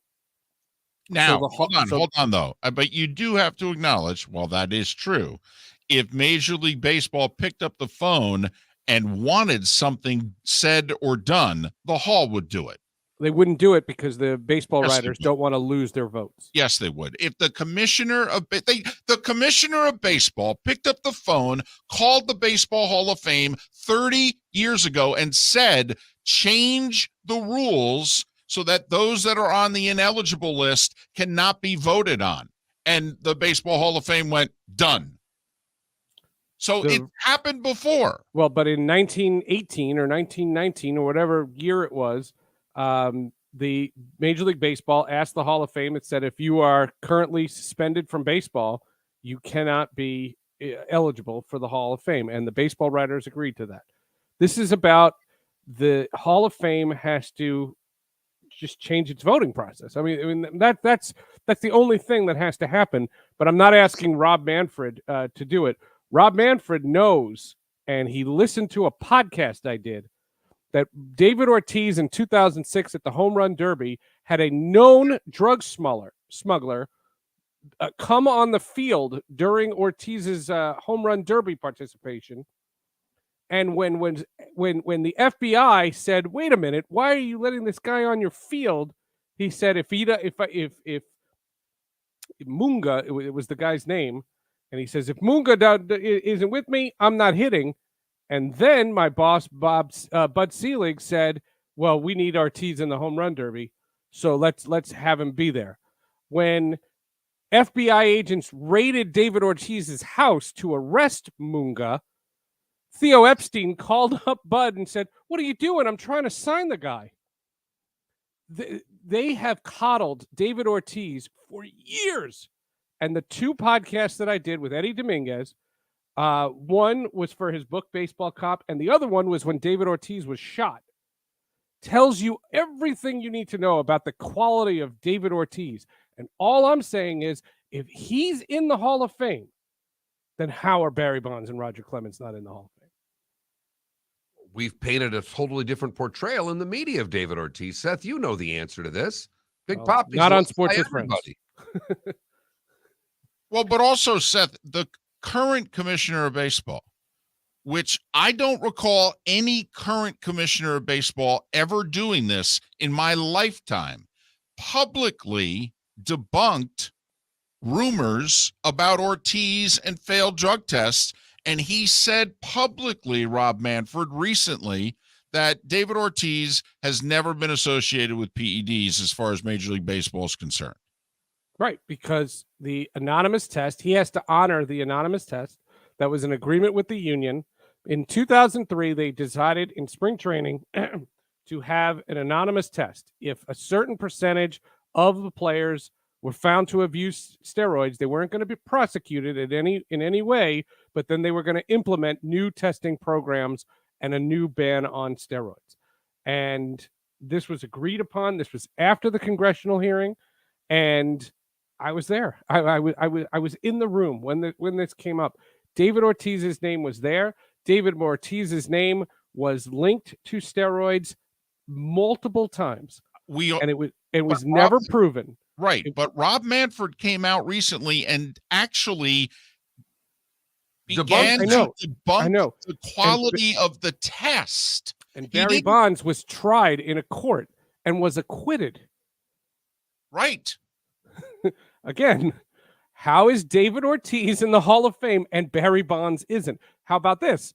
Barry Bonds was a better player than David Ortiz. Well, that's not even close. One was a designated hitter, for the love of God. And so the reason to keep Bonds out is because we know he did steroids. How about this? I know David Ortiz did steroids. That's apparently not good enough. If it looks like a duck and it acts like a duck, it's a pretty good chance it's a duck. You're right. But Seth, you have to also acknowledge the public likes him. The media likes him. He's now part of the media. And that has as much to do with it as anything. And Seth, you've commented on that before. It's not just a popularity contest. I'm not trying to say that. I know. But the popularity contest definitely enters into the equation. I was surprised at Alex's number. And again, I can't stand that punk. But the reality of Alex's number is, again, he was suspended. So there's a big difference. But the hypocrisy of, looking the other way, these are supposed to be journalists. And if you're a journalist who has covered this sport for any time of the last 20 years, you know about David Ortiz's connection to PEDs. Just like you heard about other players that are already in the Hall of Fame. Alex Rodriguez, by the way, received 34%. He was on the ballot for the first time this year. He received 34% of the vote. When you say you were surprised, in which way? I thought it would be higher. I thought it would be like 50. Okay. Because again, for all the people that voted for Barry Bonds and Roger Clemens, why are you not voting for Alex Rodriguez? My problem with this whole thing is the hypocrisy. If A equals B, then that has to be C. And if you're saying you're voting for Barry Bonds, then vote for Alex Rodriguez. If you're voting for David Ortiz, then vote for Barry Bonds. It's like the old argument when I used to say before Curt Schilling, my Curt Schilling argument is debunked because it used to be until Jack Morris is in the Hall of Fame, I don't want to hear about Curt Schilling. And Jack Morris is in the Hall of Fame, so now I got to hear about Curt Schilling. Ortiz got just under 78%, Bonds 66, Clemens 65, Schilling, for the record, just under 59, A-Rod 34%, Sosa 18.5%. It was his last year on the ballot as well. Talking Baseball Hall of Fame at the moment with Seth Everett. Sports with Friends, Hall of Justice, and Tech Stream are his 3 podcasts. You can follow Seth on Twitter at Seth_Everett. All right, Seth. Moving from the Hall to the fact that they've talked a little bit the last 2 days, it actually seems that they're getting issues to the table. I don't know how much that means as far as season starting on time, spring training happening. What do you take of at least the fact that there's now communication going on? Well, it was funny because some people from the union called me about my thought on the Hall of Fame. This was before the vote. And the funny argument about that is, I said to them, because I'm thinking about what baseball podcast I want to do, and I'd like to talk to some people from the union. I think that would be amazing. Not Tony Clark, but somebody from the union. And the argument that was given to me on the labor talks is that, well, they're talking, but that doesn't mean they're making actual progress. What's being leaked to the Jeff Passons of the world, it is substantial and it's real. You're in crunch time when it comes to spring training. You have to get a deal in the next 10 days to have a regular spring training, because right now, the way it's looking, you're in a very precarious situation. What they would do is shorten spring training and not cancel games. They don't want to have to cancel regular season games, but for you guys and the market that you're in, spring training is it's on life support right now, and they need to have real progress and a resolution in the next 10 days. From the union sources that you talk to, what is the likelihood of that? Well, when you ask that question, it's It depends on them. So, my guys at the union are very, very, the people that I know at the Players Association, all know the same people at the league that I know. And we know what kind of, scumbag. I don't know if that's an appropriate word. I can think of something more eloquent than that. I don't know. I don't know. I don't know that the league is going to acquiesce more. I just don't know. Seth, while there are several issues that these two sides have a canyon between, is there any one thing from the union side that is the most important in your estimation that has to get settled to move on to the ancillary things that may not be as important? Yeah, I mean, as far as things like rule changes and stuff like that, that's not seemingly what they're worried about. They're talking about arbitration and the payroll structure, and I mean they immediately threw out the idea of a salary floor, because if you have a salary floor, you have a salary cap, and they're not interested in that. Again, real progress. I think one of two things. Number one, real progress will be more than a 2-hour meeting, and real progress will be not leaked to Jeff Passan. All right. We've mentioned your podcast, Sports with Friends, Hall of Justice text stream. I mean, anybody good this week, for goodness sakes? Anybody. Yeah, we've been on a roll. ESPN New York's own Don LaGreca, one of the great guys in the radio biz. Don LaGreca is he's the pre- and post-game host for the New York Rangers. Also does play-by-play for them. He is a co-host on the Michael Kay Show, which is a very slippery slope because I'm not a big fan of Michael. I'm a big fan of Don. And also did the Jets broadcast for about 15 years. Really great guy and a stalwart in the industry. Don LaGreca on Sports with Friends should be up, I think. The Hall of Justice, we're doing something on the CW and the sale. There's a rumor it's going to be sold, and you'll love this, to a company that wants to make it a news talk station, because we need more of those. But what does it mean for all the DC properties? Are they all going to streaming services? And what does that mean? The Flash and shows like that had a 22 episode run. That seems to be a thing of the past. All of the kind of the legal mumbo jumbo. And TechStream is what was TechStream? Oh, TechStream is about Peloton and Netflix and the Microsoft Activision deal, and how the Microsoft spent enough for Activision they could have bought every Major League Baseball team, and I thought that would have been awesome.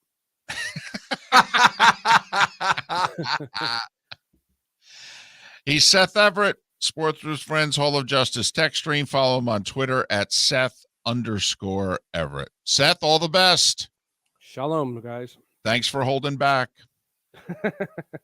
Seth Everett joining us once again here on Miller and Moulton. Seth is as polarizing a regular guest as we have.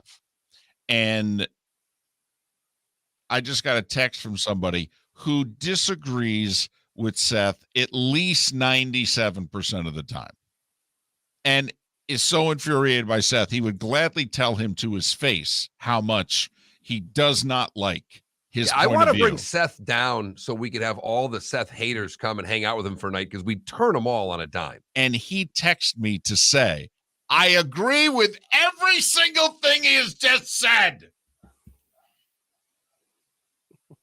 I love those responses to guests. For those listening, Lake City, Tampa, St. Pete, Port Charlotte, Venice, thanks so much. Join us again tomorrow. The bonus hour is next. The Firestone Grand Prix of St. Petersburg, presented by RP Funding, roars through the streets of beautiful downtown St. Petersburg, February 25th to the 27th. 3-day tickets are on sale now at gpstpete.com. It's fast, fun, family entertainment jam-packed into 3 days. The weekend is highlighted by the NTT IndyCar Series race taking the green flag on Sunday afternoon. It all happens at the Firestone Grand Prix of St. Petersburg, presented by RP Funding, February 25th to the 27th. Get your tickets at gpstpete.com to secure the best seats. Bring your big mouth to John Smith Subs and indulge in their overstuffed subs with the freshest quality ingredients. Enjoy our famous steak bomb with perfectly grilled marinated sirloin steak topped with provolone cheese, grilled onions, peppers, mushrooms, crispy bacon, juicy tomatoes, and creamy mayo. Boom! Made-to-order crispy fries can be paired with the Gator, the Cuban, the Chicken Bomb, or the Italian. Love local. Eat delicious with John Smith Subs. Find a John Smith Subs location near you today. We've hit the divisional round of the NFL playoffs, and DraftKings, the official daily fantasy partner of the NFL, still has huge cash prizes up for grabs. This week, new customers can get on the game and play free for millions with their first deposit. There are only a few weeks of football left, so draft your squad now. Playing daily fantasy football is simple. Just pick your lineup of NFL stars, staying under the salary cap, and score enough points to bring home cash. And with a free shot at millions of dollars in total prizes, you'll feel the action of the divisional round like never before. DraftKings, safe, secure, and reliable. Best of all, you can deposit and withdraw your cash whenever you want. Download the DraftKings app now and use the promo code M&M to play free for millions. That's right. Enter promo code M&M to get a free shot at millions in total prizes with your first deposit. Get in the action for the divisional round only at DraftKings, the official daily fantasy partner of the NFL. Minimum $5 deposit required. Eligibility restrictions apply. See DraftKings.com for details. You are listening to Miller and Moulton on the Florida Sports Network.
Boom!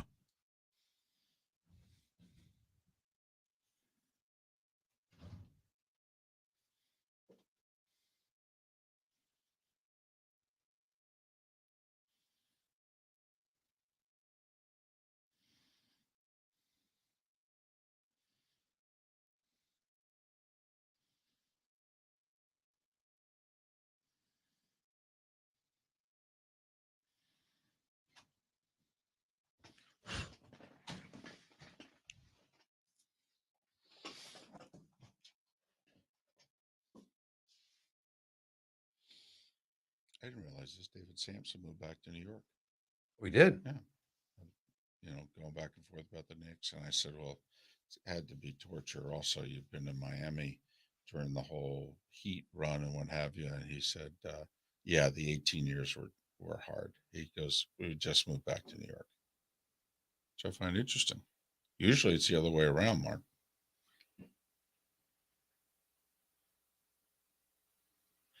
Klecko says sock and bourbon advisory this weekend. Oh, this weekend. Oh, wow. So my son got me for Christmas, got me like this membership to a bourbon of the month thing. I got my first bottle yesterday. I love the concept of those things. Yeah, we get a wine of the month thing that my mother-in-law's gotten me for years. It's not like super expensive wine. The bourbon he bought was pretty nice. And it's not anything you get in stores. I can't even think of the name of it right now. From Mash and Grape. 1 minute.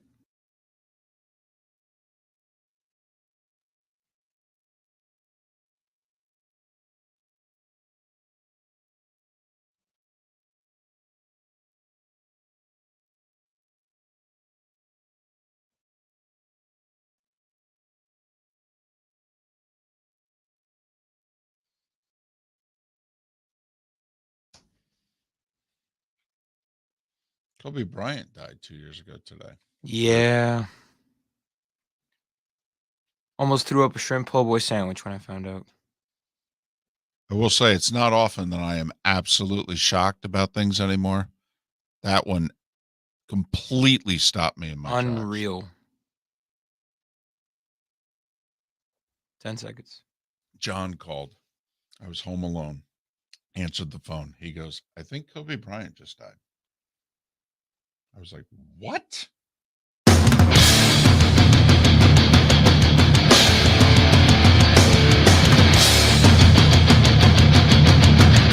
You are listening to Miller and Moulton, exclusively on the Florida Sports Network. And now here's Mark Miller and David Moulton. Fourth and final hour of Miller and Moulton on this hump day, the final one of January. Thanks for being with us. Miller and Moulton, the Florida Sports Network, Matt Moscona, ESPN, Baton Rouge, and New Orleans to join us to talk about Sean Payton's decision and the ramifications on the Saints, which obviously affects the Bucs, and who knows if he gets back into coaching, broadcasting, and if so, when and where for both. Our poll question at that Mark Miller, at the David Moulton. Yesterday's Hall of Fame vote came and went. Obviously, Bonds and Clemens, Schilling and others did not get in, but specifically with Bonds and Clemens, 7 MVPs, 7 Cy Youngs, not in the Hall of Fame. Would you have voted for them? Yes on Bonds, yes on Clemens, yes on both, no on both. Those are the responses. Please vote accordingly. Been a lively discussion about the Hall of Fame vote today. Does it fascinate you that people, let's be honest, baseball is not a good sports radio topic anymore? Right. Used to be the sports radio topic in the infancy of sports radio. And when it wasn't a 24/7 thing, when certain stations in certain markets just did it for an hour or two at night weekdays, or they would just have one show on the weekends. Baseball was the topic year round in the infancy days of sports radio. And now when I want to bring it up, you and others go, are you sure about this? Right. Look, I was that way a long time ago, and obviously. But David, not just me anymore. Go talk to any consultant who does this for a living, who monitors 30, 40 cities of sports talk radio. You don't talk baseball. Ever. You can talk about your team in your market. But from a national standpoint, it doesn't have legs. Halls of Fame have legs. Here's the difference, David. These guys that we're talking about are not current players. One broke the home run record. Mm-hmm. That is so generational. That, to a 90-year-old, is an important person. And still to us in our 50s, it's important to us. So I think that's the part of it, that this and these particular gentlemen, and particularly Bonds, span generations of baseball fans with their opinion on him. But it is remarkable to me about how baseball is not something you can talk about nationally, but you can talk about the Baseball Hall of Fame and who's getting in and who's not and why. That, for whatever reason, has legs nationally. The sport present day does not. No, and when basketball offseason, I'm not even going to try to mess with the NFL, David. We know how important the National Football League is and why everything they do is a big deal and gets all the attention that it does. But we've turned to a point in our country where the basketball offseason gets a lot of coverage nationally. Free agency is a big deal when the NBA free agent market starts. Right. There's a 2-week period. It's the last week of June because that also encompasses the draft, but free agency is going to begin on July 1st and the rumors start up. When's the last time baseball free agency had any of that? We talked about it last year. Should baseball create a window the way the NBA largely has, where it's July 1st to about July 7th or 8th, and it's make it happen time, as we like to say on this show. I mean, that's when the NBA says to the teams, this is when you negotiate and sign free agents this week. So he who hesitates is lost. Go to work. Go. It's the same thing that a bunch of these coaches in that sport we like on Saturdays are desperately trying to implement. Here's one for you. What do we have first? A window for the transfer portal or a window for baseball free agency? Transfer portal. And it ain't close. You know they want to do something, but they're all looking at one another in the room going, what can we legally do? Remember, they're not employees. They're the ones insistent that they're not employees, by the way. So if you want to change your tune, as we've seen in our country right now, there's a lot of things that you can do to employees. There's not much that you can do to non-employees. And believe me, college athletics, and like most pro sports, quite frankly, they have no problems with the hypocrisy. No. Do as I say, not as I do. They have no problems with that at all. So it's not like these coaches are going to restrict their own movement and start honoring their contracts. Same with the ADs and the universities and the conferences. No, they're going to keep it the Wild Wild West for them. For them, but they've lost their mind. The transfer portal, and we asked Bud Elliott that a couple of weeks ago. What, is it the NIL? Is it the transfer portal? What is it that has the coaches the most concerned? And it's the portal. They're all losing their minds. And I think the key thing you said there, David, is what legally can they do? Can they go back? Can they say, hey, if you transfer, it's a year? I mean, can they say it's a year except for certain conditions?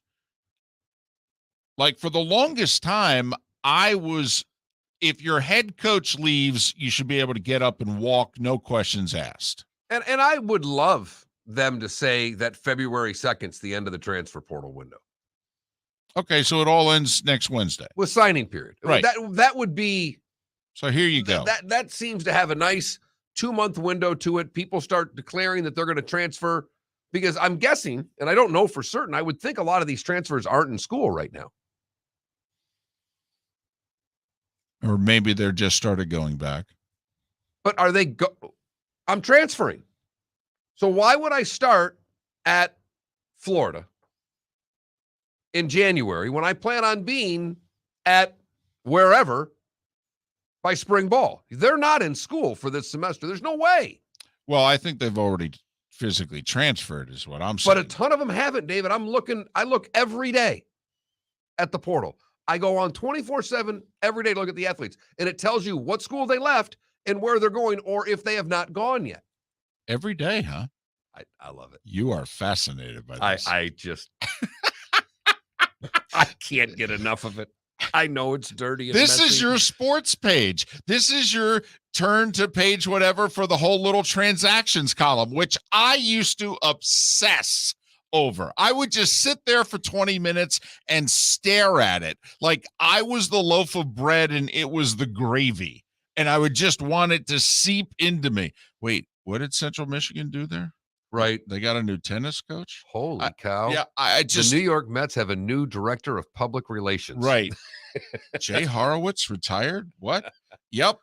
I love the transaction and I'm part looking, of the page. I literally, as you say that, David, it was the last tweet I looked at before we started the segment from the site that we both love, Super 70 Sports, who has Sunday morning ritual. Kids today will never understand. And it's got the team batting of both the National League and the American League with the individual batting underneath. Absolutely. That was gold. Absolutely. John Stearns was off to a really good start that year for the Mets. I loved it. That was my guy. I was a catcher. He was the catcher of my team. Loved it.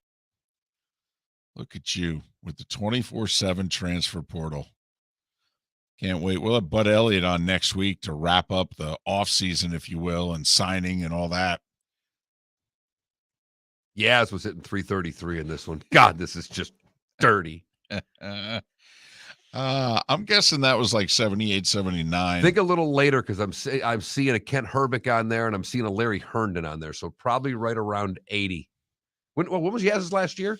Well, I thought Yaz's last year was like 83, 84. He's hitting 333, so it could have been 83, 84. I mean, it's not like he stopped. But no, I'm totally with you. And this 24/7 sports site with the transfer portal has taken over the Agate page in my life, David.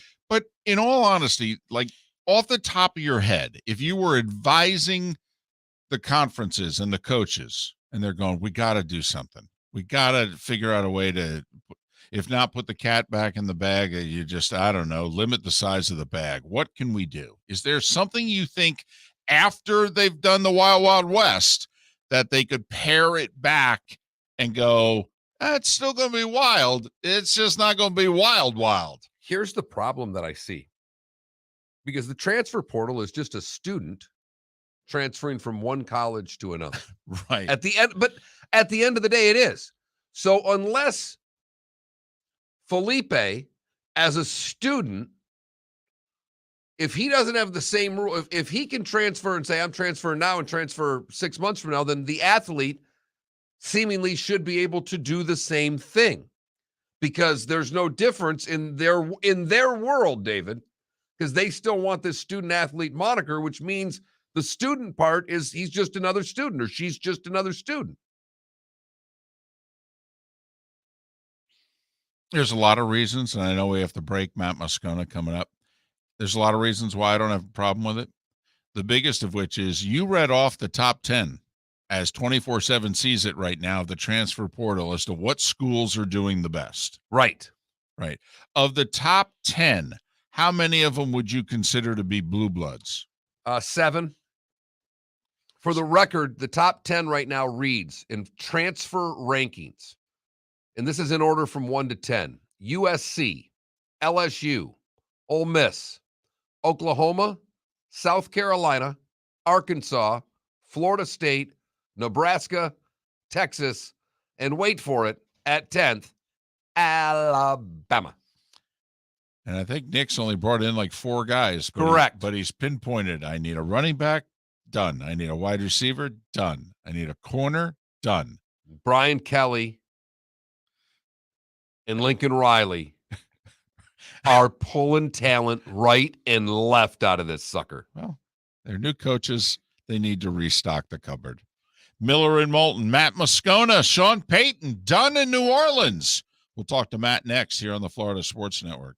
Hey, it's Mark Miller for the Training Grove by Orange Whip Golf, where golfers go to get better. Improve your golf game from home with Orange Whip Golf and Fitness online swing training program, The Training Grove, with a growing swing training video library and a daily program prescribed by golf fitness professionals. The Grove provides a clear path to unlock your most powerful swing, giving you control of your game like never before. Join thousands like me who have finally found a way to achieve results in half the time of traditional game improvement methods with the Grove's revolutionary blend of golf fitness, instruction, and award-winning Orange Whip products. Go to orangewhipgolf.com to get started for a free 14-day risk-free trial and use code Miller10 to get $20 off your first month. That's orangewhipgolf.com to get started for a free 14-day risk-free trial. Remember to use code Miller10. That will get you $20 off your first month.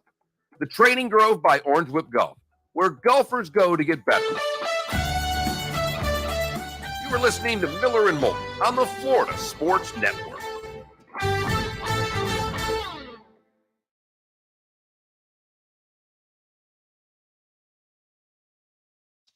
Well, Paul, they can transfer, but the scholarship doesn't transfer with them. So the likelihood is if you transfer, you'd lose your scholarship. But yeah, I mean, any student can even go to another school. You're paying. What are some Hall of Famers transferred? Was transferring like the transfer for the portal? Was it big in like the 90s? No, not it's at big. all. It's just started. Yeah, this is a new thing. Right. But are there any Hall of Famers that famously Played transferred? for more than one school? Right. Give us a moment, but David, St. Louis was leading the league batting 274. You've got Baylor for the Mets and Stearns for the Mets, both hitting pretty well. Stearns hitting 324, Baylor hitting 337. I know, and I don't even know who that guy is. Played in 95 games, too. He played like half their games. Toby Harris, your leading batter in the American League. Oh, I love Toby Harris. Hitting 395. Cleveland or Texas? Cleveland. Drake McBride hitting 365. Man, I love me some Big McBride. Cecil Cooper, right? Hitting 359. Hal McRae hitting 351. Who is Bonnell for Toronto? I don't remember that name at all. I mean, Yaz is 7th in the league in batting average, and he's 78 years old this year that he's playing. There's Eddie Murray. You know why?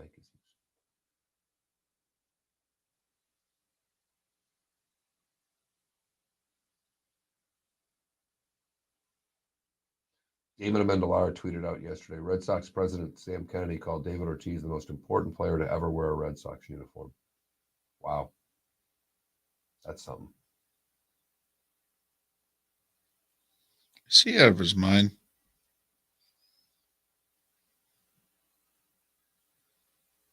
Sam Kennedy said that? Yeah.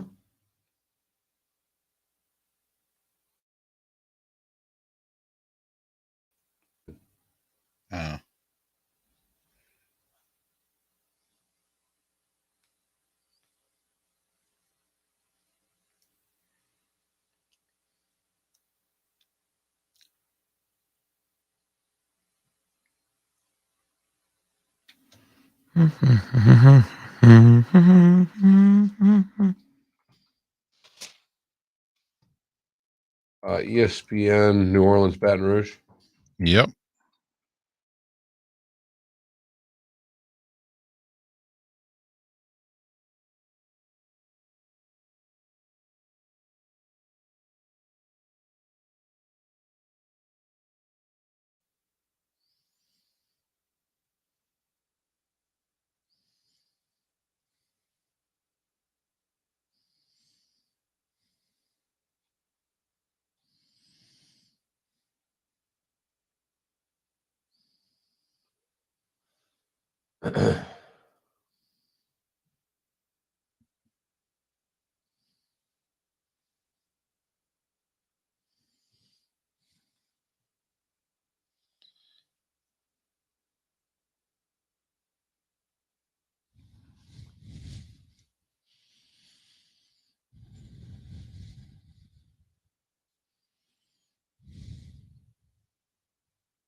Chris Mack might be done. Oh, no, he's definitely done. I mean, I just, as of right now, Jared, I'm just reading whoever this guy is here, Rick Bozich, works in Louisville. Jared West and a few others took it into Louisville basketball practice facility, but a source says Chris Mack is not here. Well, he didn't do his coach's show yesterday. Well, they quit on him on Monday in a game or Sunday or whenever it was. And yeah. Of course, you're looking for a coach, and people are going, there's a guy at Iona doing pretty well. 30 seconds. Matt Moscona is on hold. We're coming back in 15. Dave Koch, and I don't know who he is, has just viewed the HBO Real Sports piece on gambling. This is a massively imbalanced segment dwelling on action junkies who can't control themselves. Next week, maybe they can do a piece on booze and feature only alcoholics. Nice. Come back.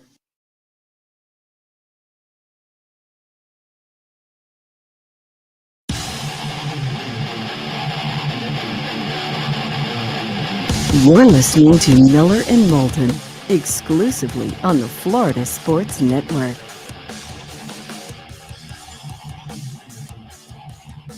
"19 minutes past the hour.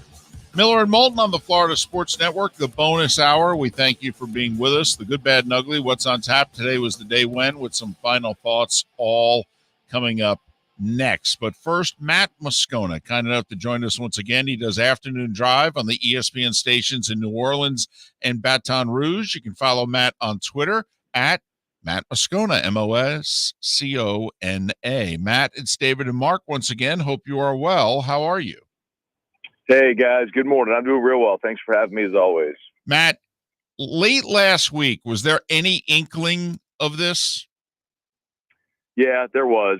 And there were reports that started to surface last week about a well-known coach leaving the sideline for TV. And the three names that had kind of been popping were Sean Payton, Pete Carroll, and Sean McVay. And guys, it makes a lot of sense. Outside looking in, it probably doesn't. But Sean Payton is a Bill Parcells disciple. He has spoken so many times about his respect and admiration, affinity for Parcells. And quietly, he's always mentioned that he's not going to be a coaching lifer. And if you look at Parcells' career path, he won the Super Bowls with the Giants and then left and did a couple of years of TV, and then got back in with New England and then the Jets and left again, and they got back in with the Cowboys. That's probably a very similar career path that Sean Payton's going to follow. So it's last week, the rumblings had started. I think that's when everyone around here, most people around here, started to begin to prepare themselves for the likelihood, if not the possibility. Matt, I ended up watching a good bit of the press conference yesterday, and Sean was lengthy and went into great detail about his entire career. But, Matt, just how much does Sean Payton mean to the city of New Orleans? Oh, it's not just the city. I mean, it's the state and the region. And he and Drew Brees and even Reggie Bush for when he was drafted and the time they showed up here, you got to understand that it's so cliche to say it, but it was so much more than football, and it was. I mean, the Saints and their success went hand in hand with the rebirth of the city and the region after Hurricane Katrina. And that might be hard for some to understand if you're not from here or have never lived here, but there was a love affair with that team and the city with the team, and they just never had success, guys. I mean, they were literally one of the handful of worst franchises in the history of professional sports, not just the NFL, like in all professional sports. So to win and to give people something to be positive about during the darkest days in the history of that city, the state, people sort of just the fabric of both are just interwoven. And it was Sean Payton and Drew Brees. I mean, there's been books written about it, and that sort of that relationship and that tie will always be there. I mean, that's before guys we even start talking about the 16 seasons, the 9 playoff appearances, the Super Bowl, the 3 NFC Championship game appearances. I mean, a level of success on the field that nobody here had ever experienced. But with it coinciding post Katrina, it meant more. It's a very blunt way of saying it. It just meant more. Matt, do you think this is just Sean doing this for Sean, or does the current state of the franchise have any bearing whatsoever in your estimation as to his decision? Well, I think, look, if Drew Brees were still here and we're still playing at a Hall of Fame level, like Tom Brady's doing at 45 years old, then Sean Payton's probably still the coach. But I also think and Sean downplayed it, but it's naive to ignore the fact that this is a very taxing year.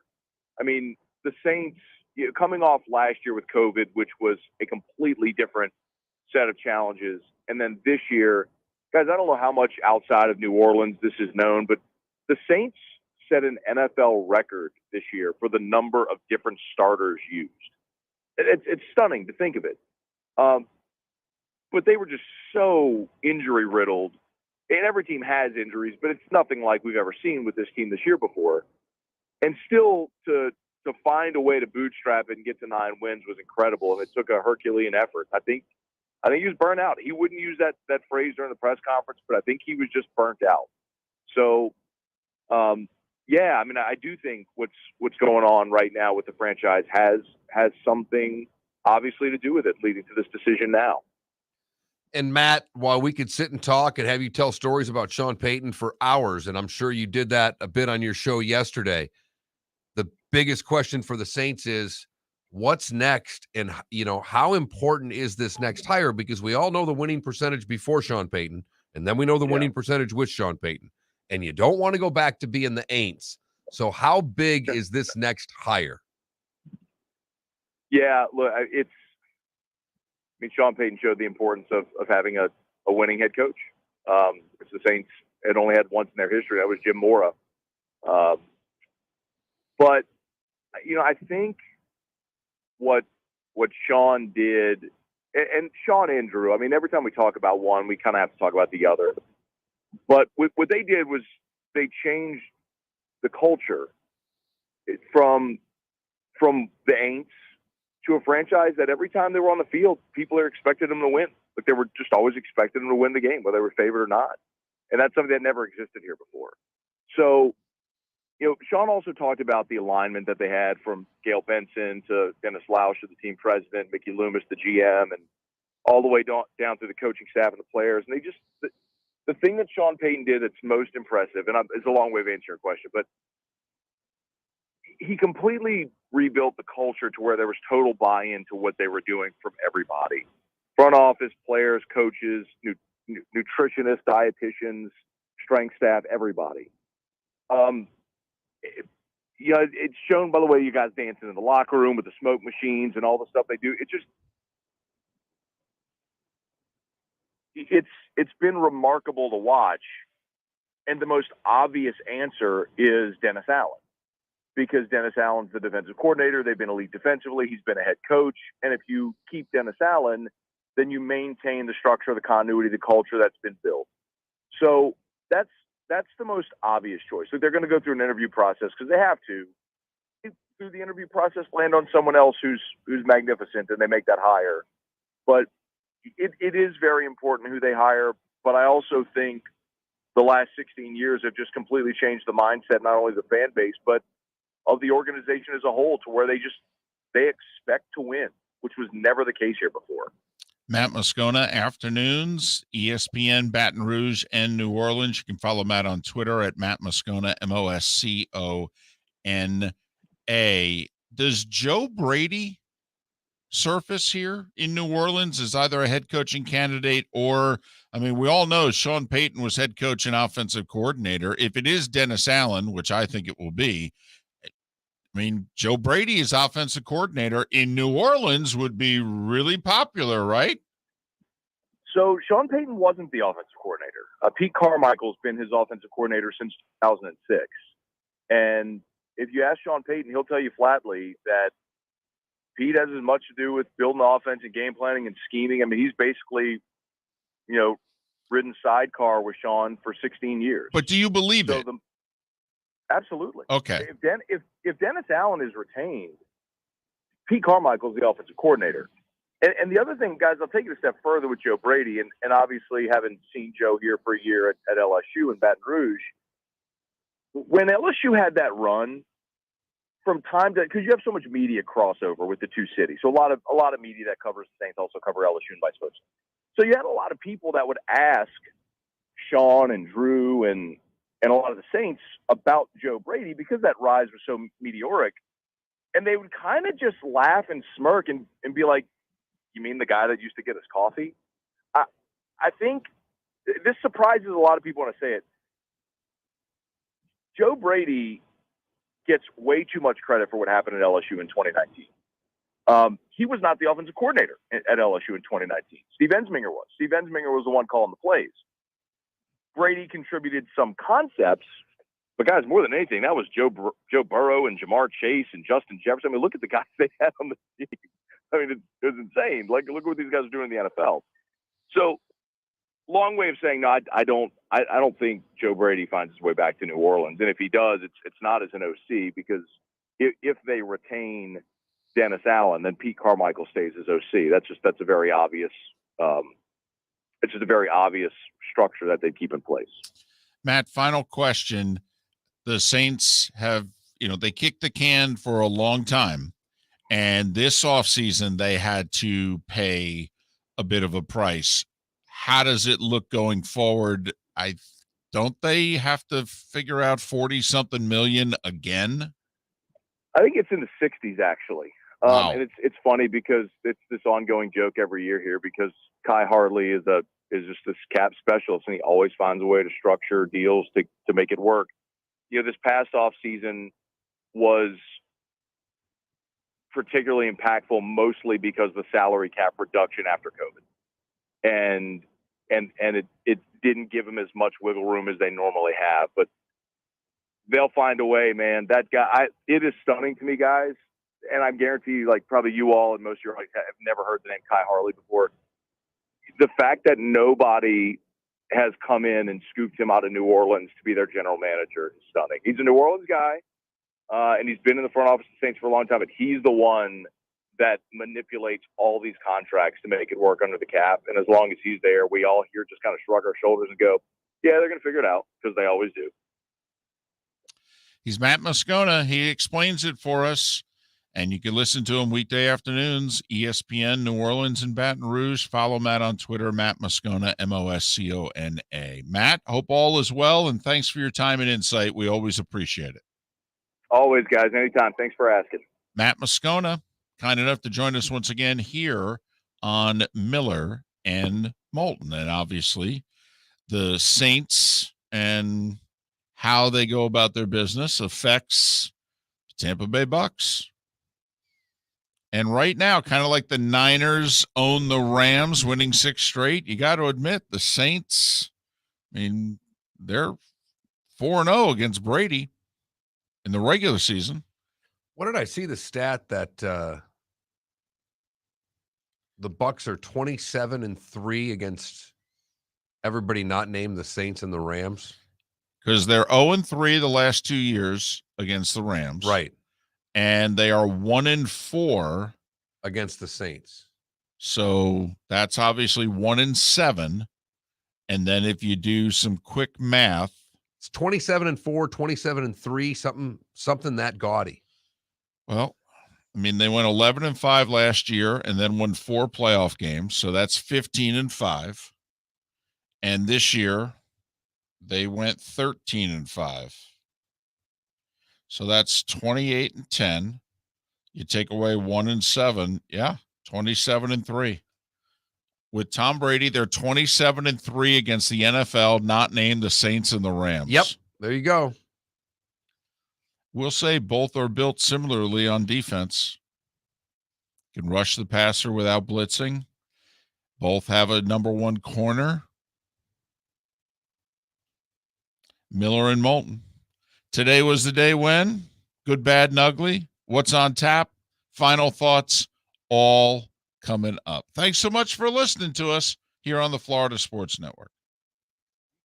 Divisional round of the NFL playoffs, and DraftKings, the official daily fantasy partner of the NFL, still has huge cash prizes up for grabs. This week, new customers can get on the game and play free for millions with their first deposit. There are only a few weeks of football left, so draft your squad now. Playing daily fantasy football is simple. Just pick your lineup of NFL stars, staying under the salary cap, and score enough points to bring home cash. And with a free shot at millions of dollars in total prizes, you'll feel the action of the divisional round like never before. DraftKings, safe, secure, and reliable. Best of all, you can deposit and withdraw your cash whenever you want.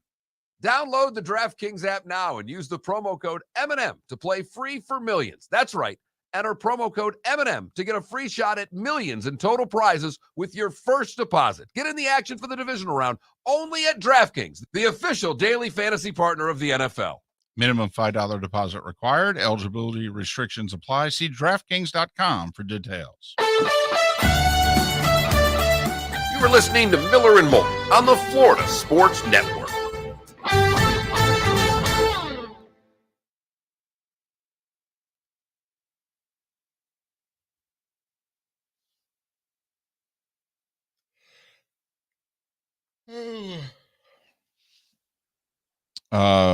Fly Panda Fly, in my opinion, if it's not New Orleans, then Winston's not a starter.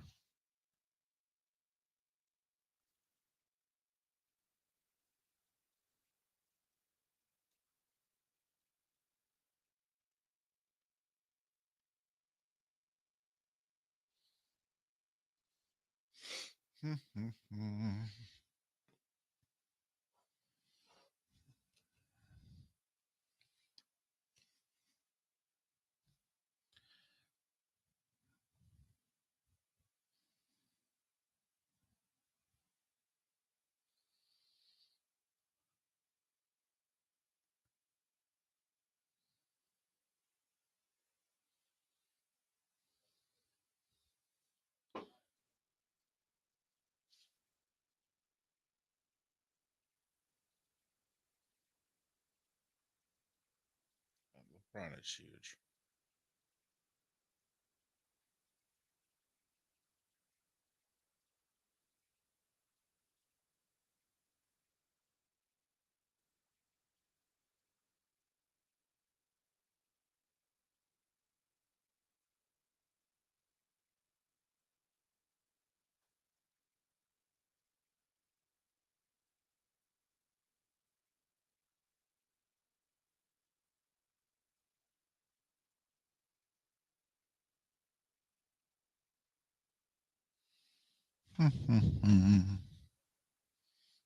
What you got? Well, the good, the bad, and the ugly today was the day when. No, I know. It looked like you were looking at something. No, I'm unfollowing people. Oh, okay. I've knocked down quite a few here. Okay. Yeah, I'm just unfollowing people.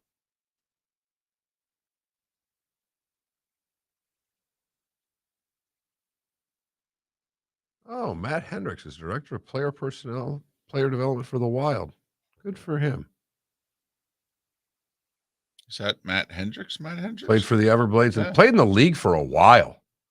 He played several hundred games in the league. He ended up with Washington for quite a while. Is he the Everblade who had the best career? Probably the longest. LaRose would have made the most money because LaRose got paid. Well, yeah, because he took help. He was on that team that went to the finals, Yeah. right? Was he on the team that hoisted? Oh, yeah. I thought he was on the 0-2 team that lost to the Wings. No, he was there for.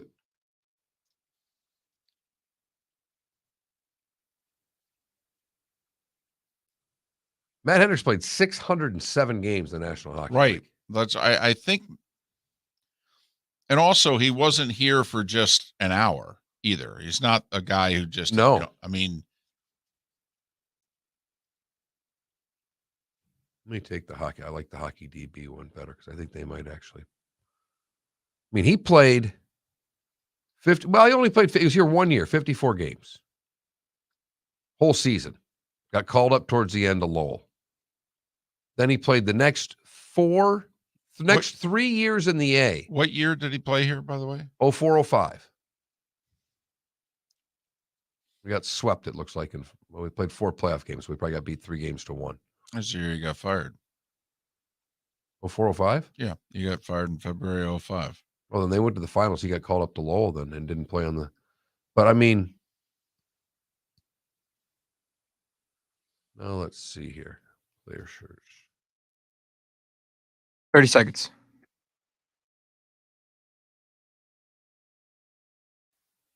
Do you see the LaRose played 508 games, so they're close, but LaRose would be your answer. Did you see the SNL skit about First Take? Yeah, it was good. Pretty funny. It was good. I heard it was really good. They nailed the impersonations of Stephen A. and Michael Irvin. I actually thought the Michael Irvin one was good. Was better Ian than Thompson. Stephen A. Stephen A. He had the pacing down and the.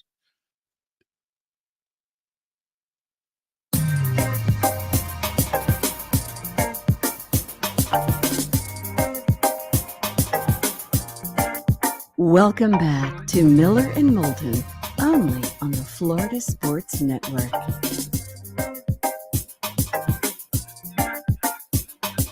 21 minutes until the top of the hour. Final Wednesday of January. Thanks for being with us. Getting over the hump together here, Miller and Moulton on the Florida Sports Network.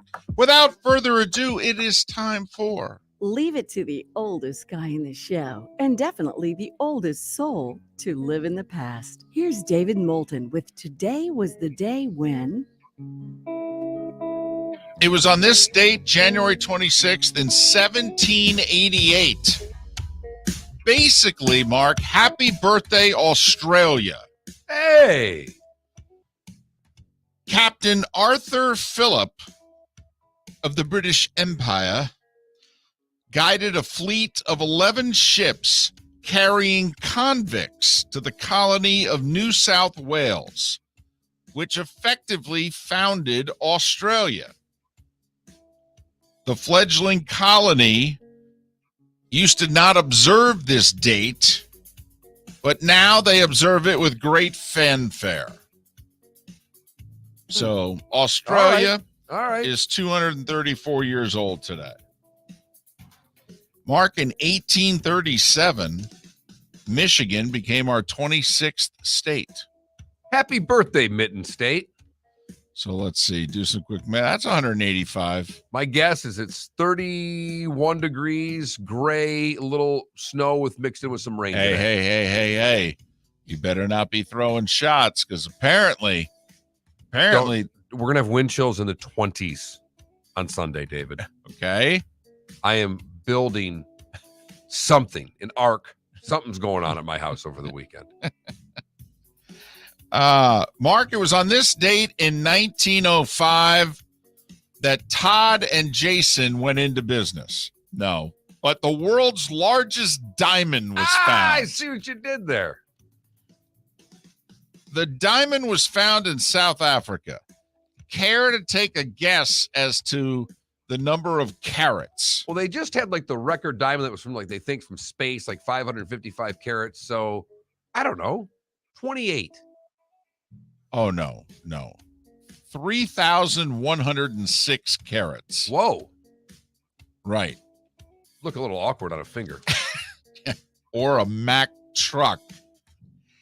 Mark, on this date in 1924, see, the first ever Winter Olympics started yesterday in 1924. Right. So today, after the opening ceremonies, what do you have? First gold medal? Bingo. And it was U.S. speed skater Charles Jutrow who won the 500 meter. All for the TV dollars, David.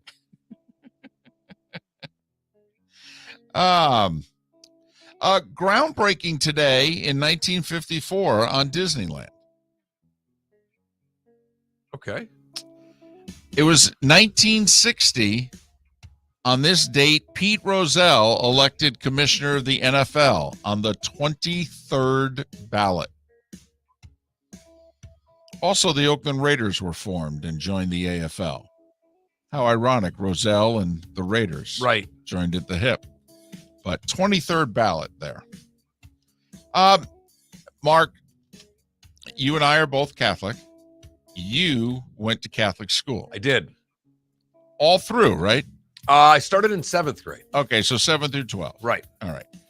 I included this for you. I hope others will get a little enjoyment out of it. Really wish your wife was listening right now. 60 years ago today in 1962, the Buffalo Catholic Diocese declares Chubby Checkers the Twist to be impure, and they ban it.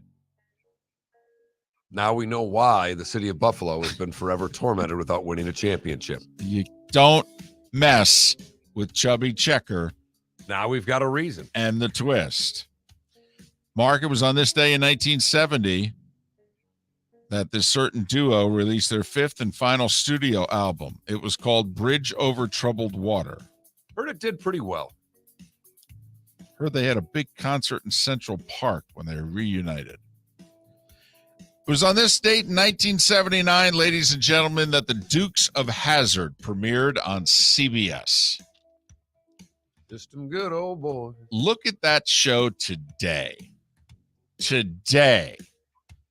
Never meaning no harm. From the outfits to the flags to the stereotypes. Tell you what, though, talk about a little piece of Americana. To this day, a woman in short jean shorts, and someone goes, she's got on Daisy Dukes. Yep. But Felipe, have you heard the phrase Daisy Dukes before?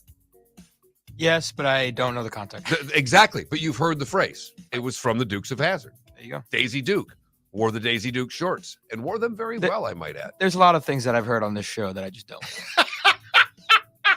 You would think someone who's young and trying to gain standing in this business would then take the time to figure out what some of these things are. But he's thinking, you know what? I got a lot of research, okay? He's like, I'm just going to stick with my demo. All right. You know, his demo's not. If get him to Twitch. Get him to follow on Twitch. Do I have to start playing video games? Oh, you and your damn Twitch followers. It was on this date in 1980, the Islanders and the Hartford Whalers played a penalty-free game. That's, especially in 1980, that's almost impossible to comprehend. I mean, they still fought in 1980, often.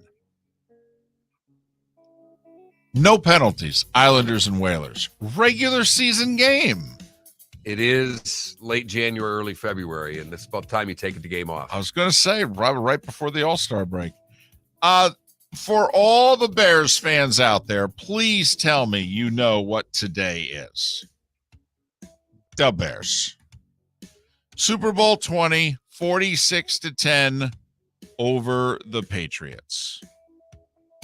A couple of things happened today in 1991. First, and this might actually impress Felipe, Vernon Maxwell scored 30 points in a quarter.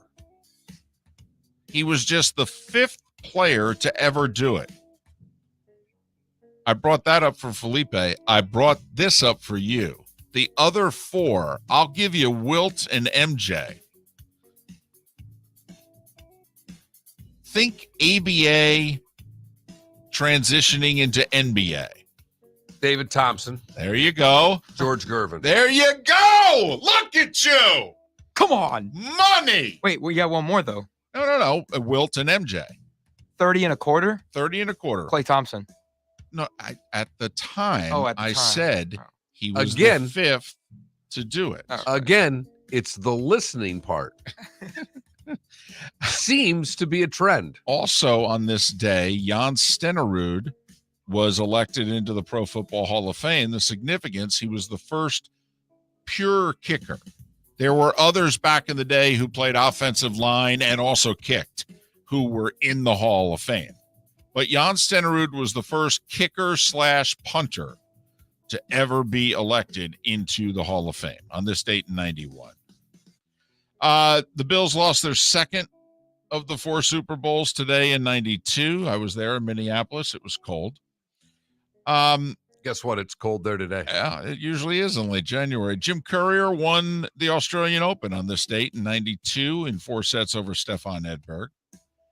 The Packers won their first Super Bowl since the Lombardi era on this date in 97, beating the Patriots. MVP? Game day. Desmond. Yeah, returned the kick.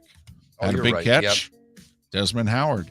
Sampras won his second and final Australian Open today. Also, Martina Hingis won the Australian. The significance at the time, she was the first male or female from Switzerland to ever win a tennis major. Federer, a few years later, said, I'll take it from here. Thanks, Martina. Jennifer Capriati, 20 years ago today, won her second straight Australian Open, beating Hingis 6-2 in the third. 19 years ago today, Agassi wins his 8th and final major, winning the Aussie Open in straight sets. Sharapova, 14 years ago today, won her only Australian Open. One little factoid, it was today, 24 years ago, 1998, President Clinton stepped to the microphone and said, I did not have sexual relations with that woman, Monica Lewinsky. Did not age well. 2 years ago today, the tragic helicopter crash in Calabasas, California, killing Kobe Bryant, their daughter, and 7 others. Mark, those that are no longer with us, born on this day, include Paul Newman, who would have been 97, Eddie Van Halen, who would have been 67, Douglas MacArthur, and Gene Siskel. Gene Siskel would have been 76. He passed away 23 years ago. Wayne Gretzky is 61. Ellen DeGeneres is 64. Kevin McCarthy, the minority leader in the House, is 57. Bob Euchre's 87. Anita Baker, 64. Jack Youngblood. Great Gator, great LA Ram is 72. And Vince Carter, who only retired, last year, is 45. And that, Mark, is today was the day. I don't know. Carter played at that age. Chelios playing at his age in those two sports. I know Tom's doing it quarterback, and he avoids getting hit, getting up and down the floor in basketball, playing the minutes Chelios did. All three just so remarkable. Agreed. And if you asked me to rank them, I don't know if I could. You just say yes, David. You just say yes.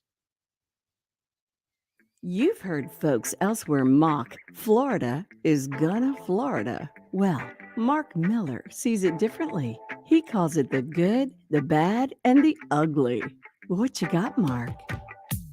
I've got the Girl Scouts and Hooters, a pair that you would not think would be partners, but they are for Girl Scout cookies here locally. 7 Hooters locations, 5 in Southwest Florida, will be helping the Girl Scouts trying to get to their goal of providing 50,000 boxes of cookies for hometown heroes. Hooters are going to match every box sold up to 15,000 from February 4th to February 6th. Proceeds for the cookies will stay local. Great job by both groups.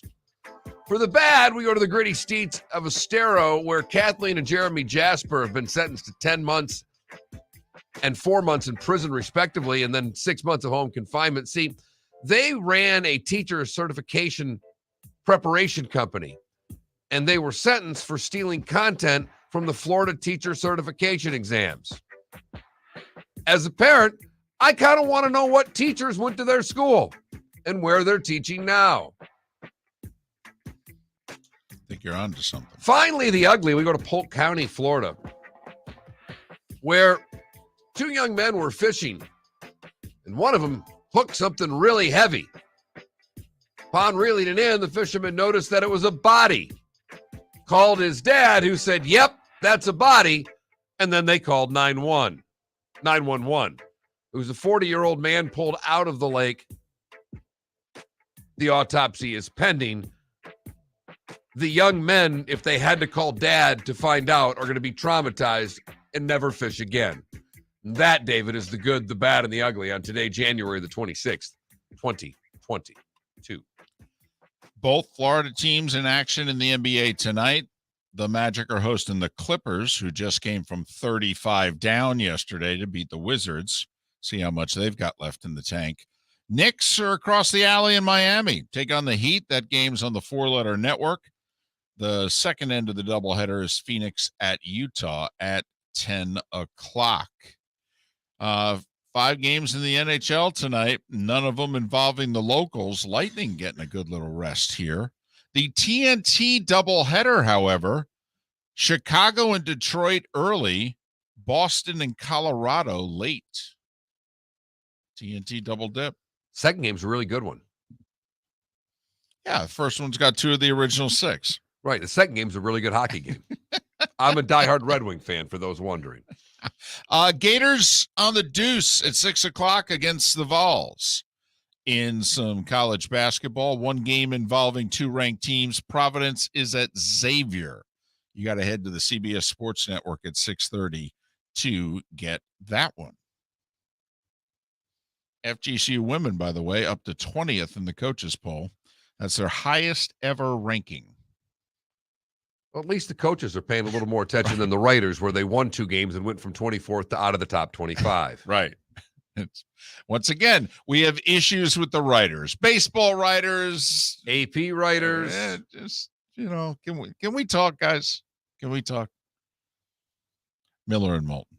Terrific show today. If you missed any of the show, all the usual places, millerandmoulton.com to download, or anywhere else that you download your podcast to catch anything that you missed today. Don't forget to go to the David Moulton or that Mark Miller to vote on today's trivia or today's poll question. Bonds, Clements, who should get in? Yes to both, yes to one, yes to the other, no to both. Let's see if that Leftwich to the Jags becomes official today and how many other dominoes drop in the NFL. Thanks so much for listening. Miller and Moulton, Florida Sports Network. Bring your big mouth to John Smith Subs and indulge in their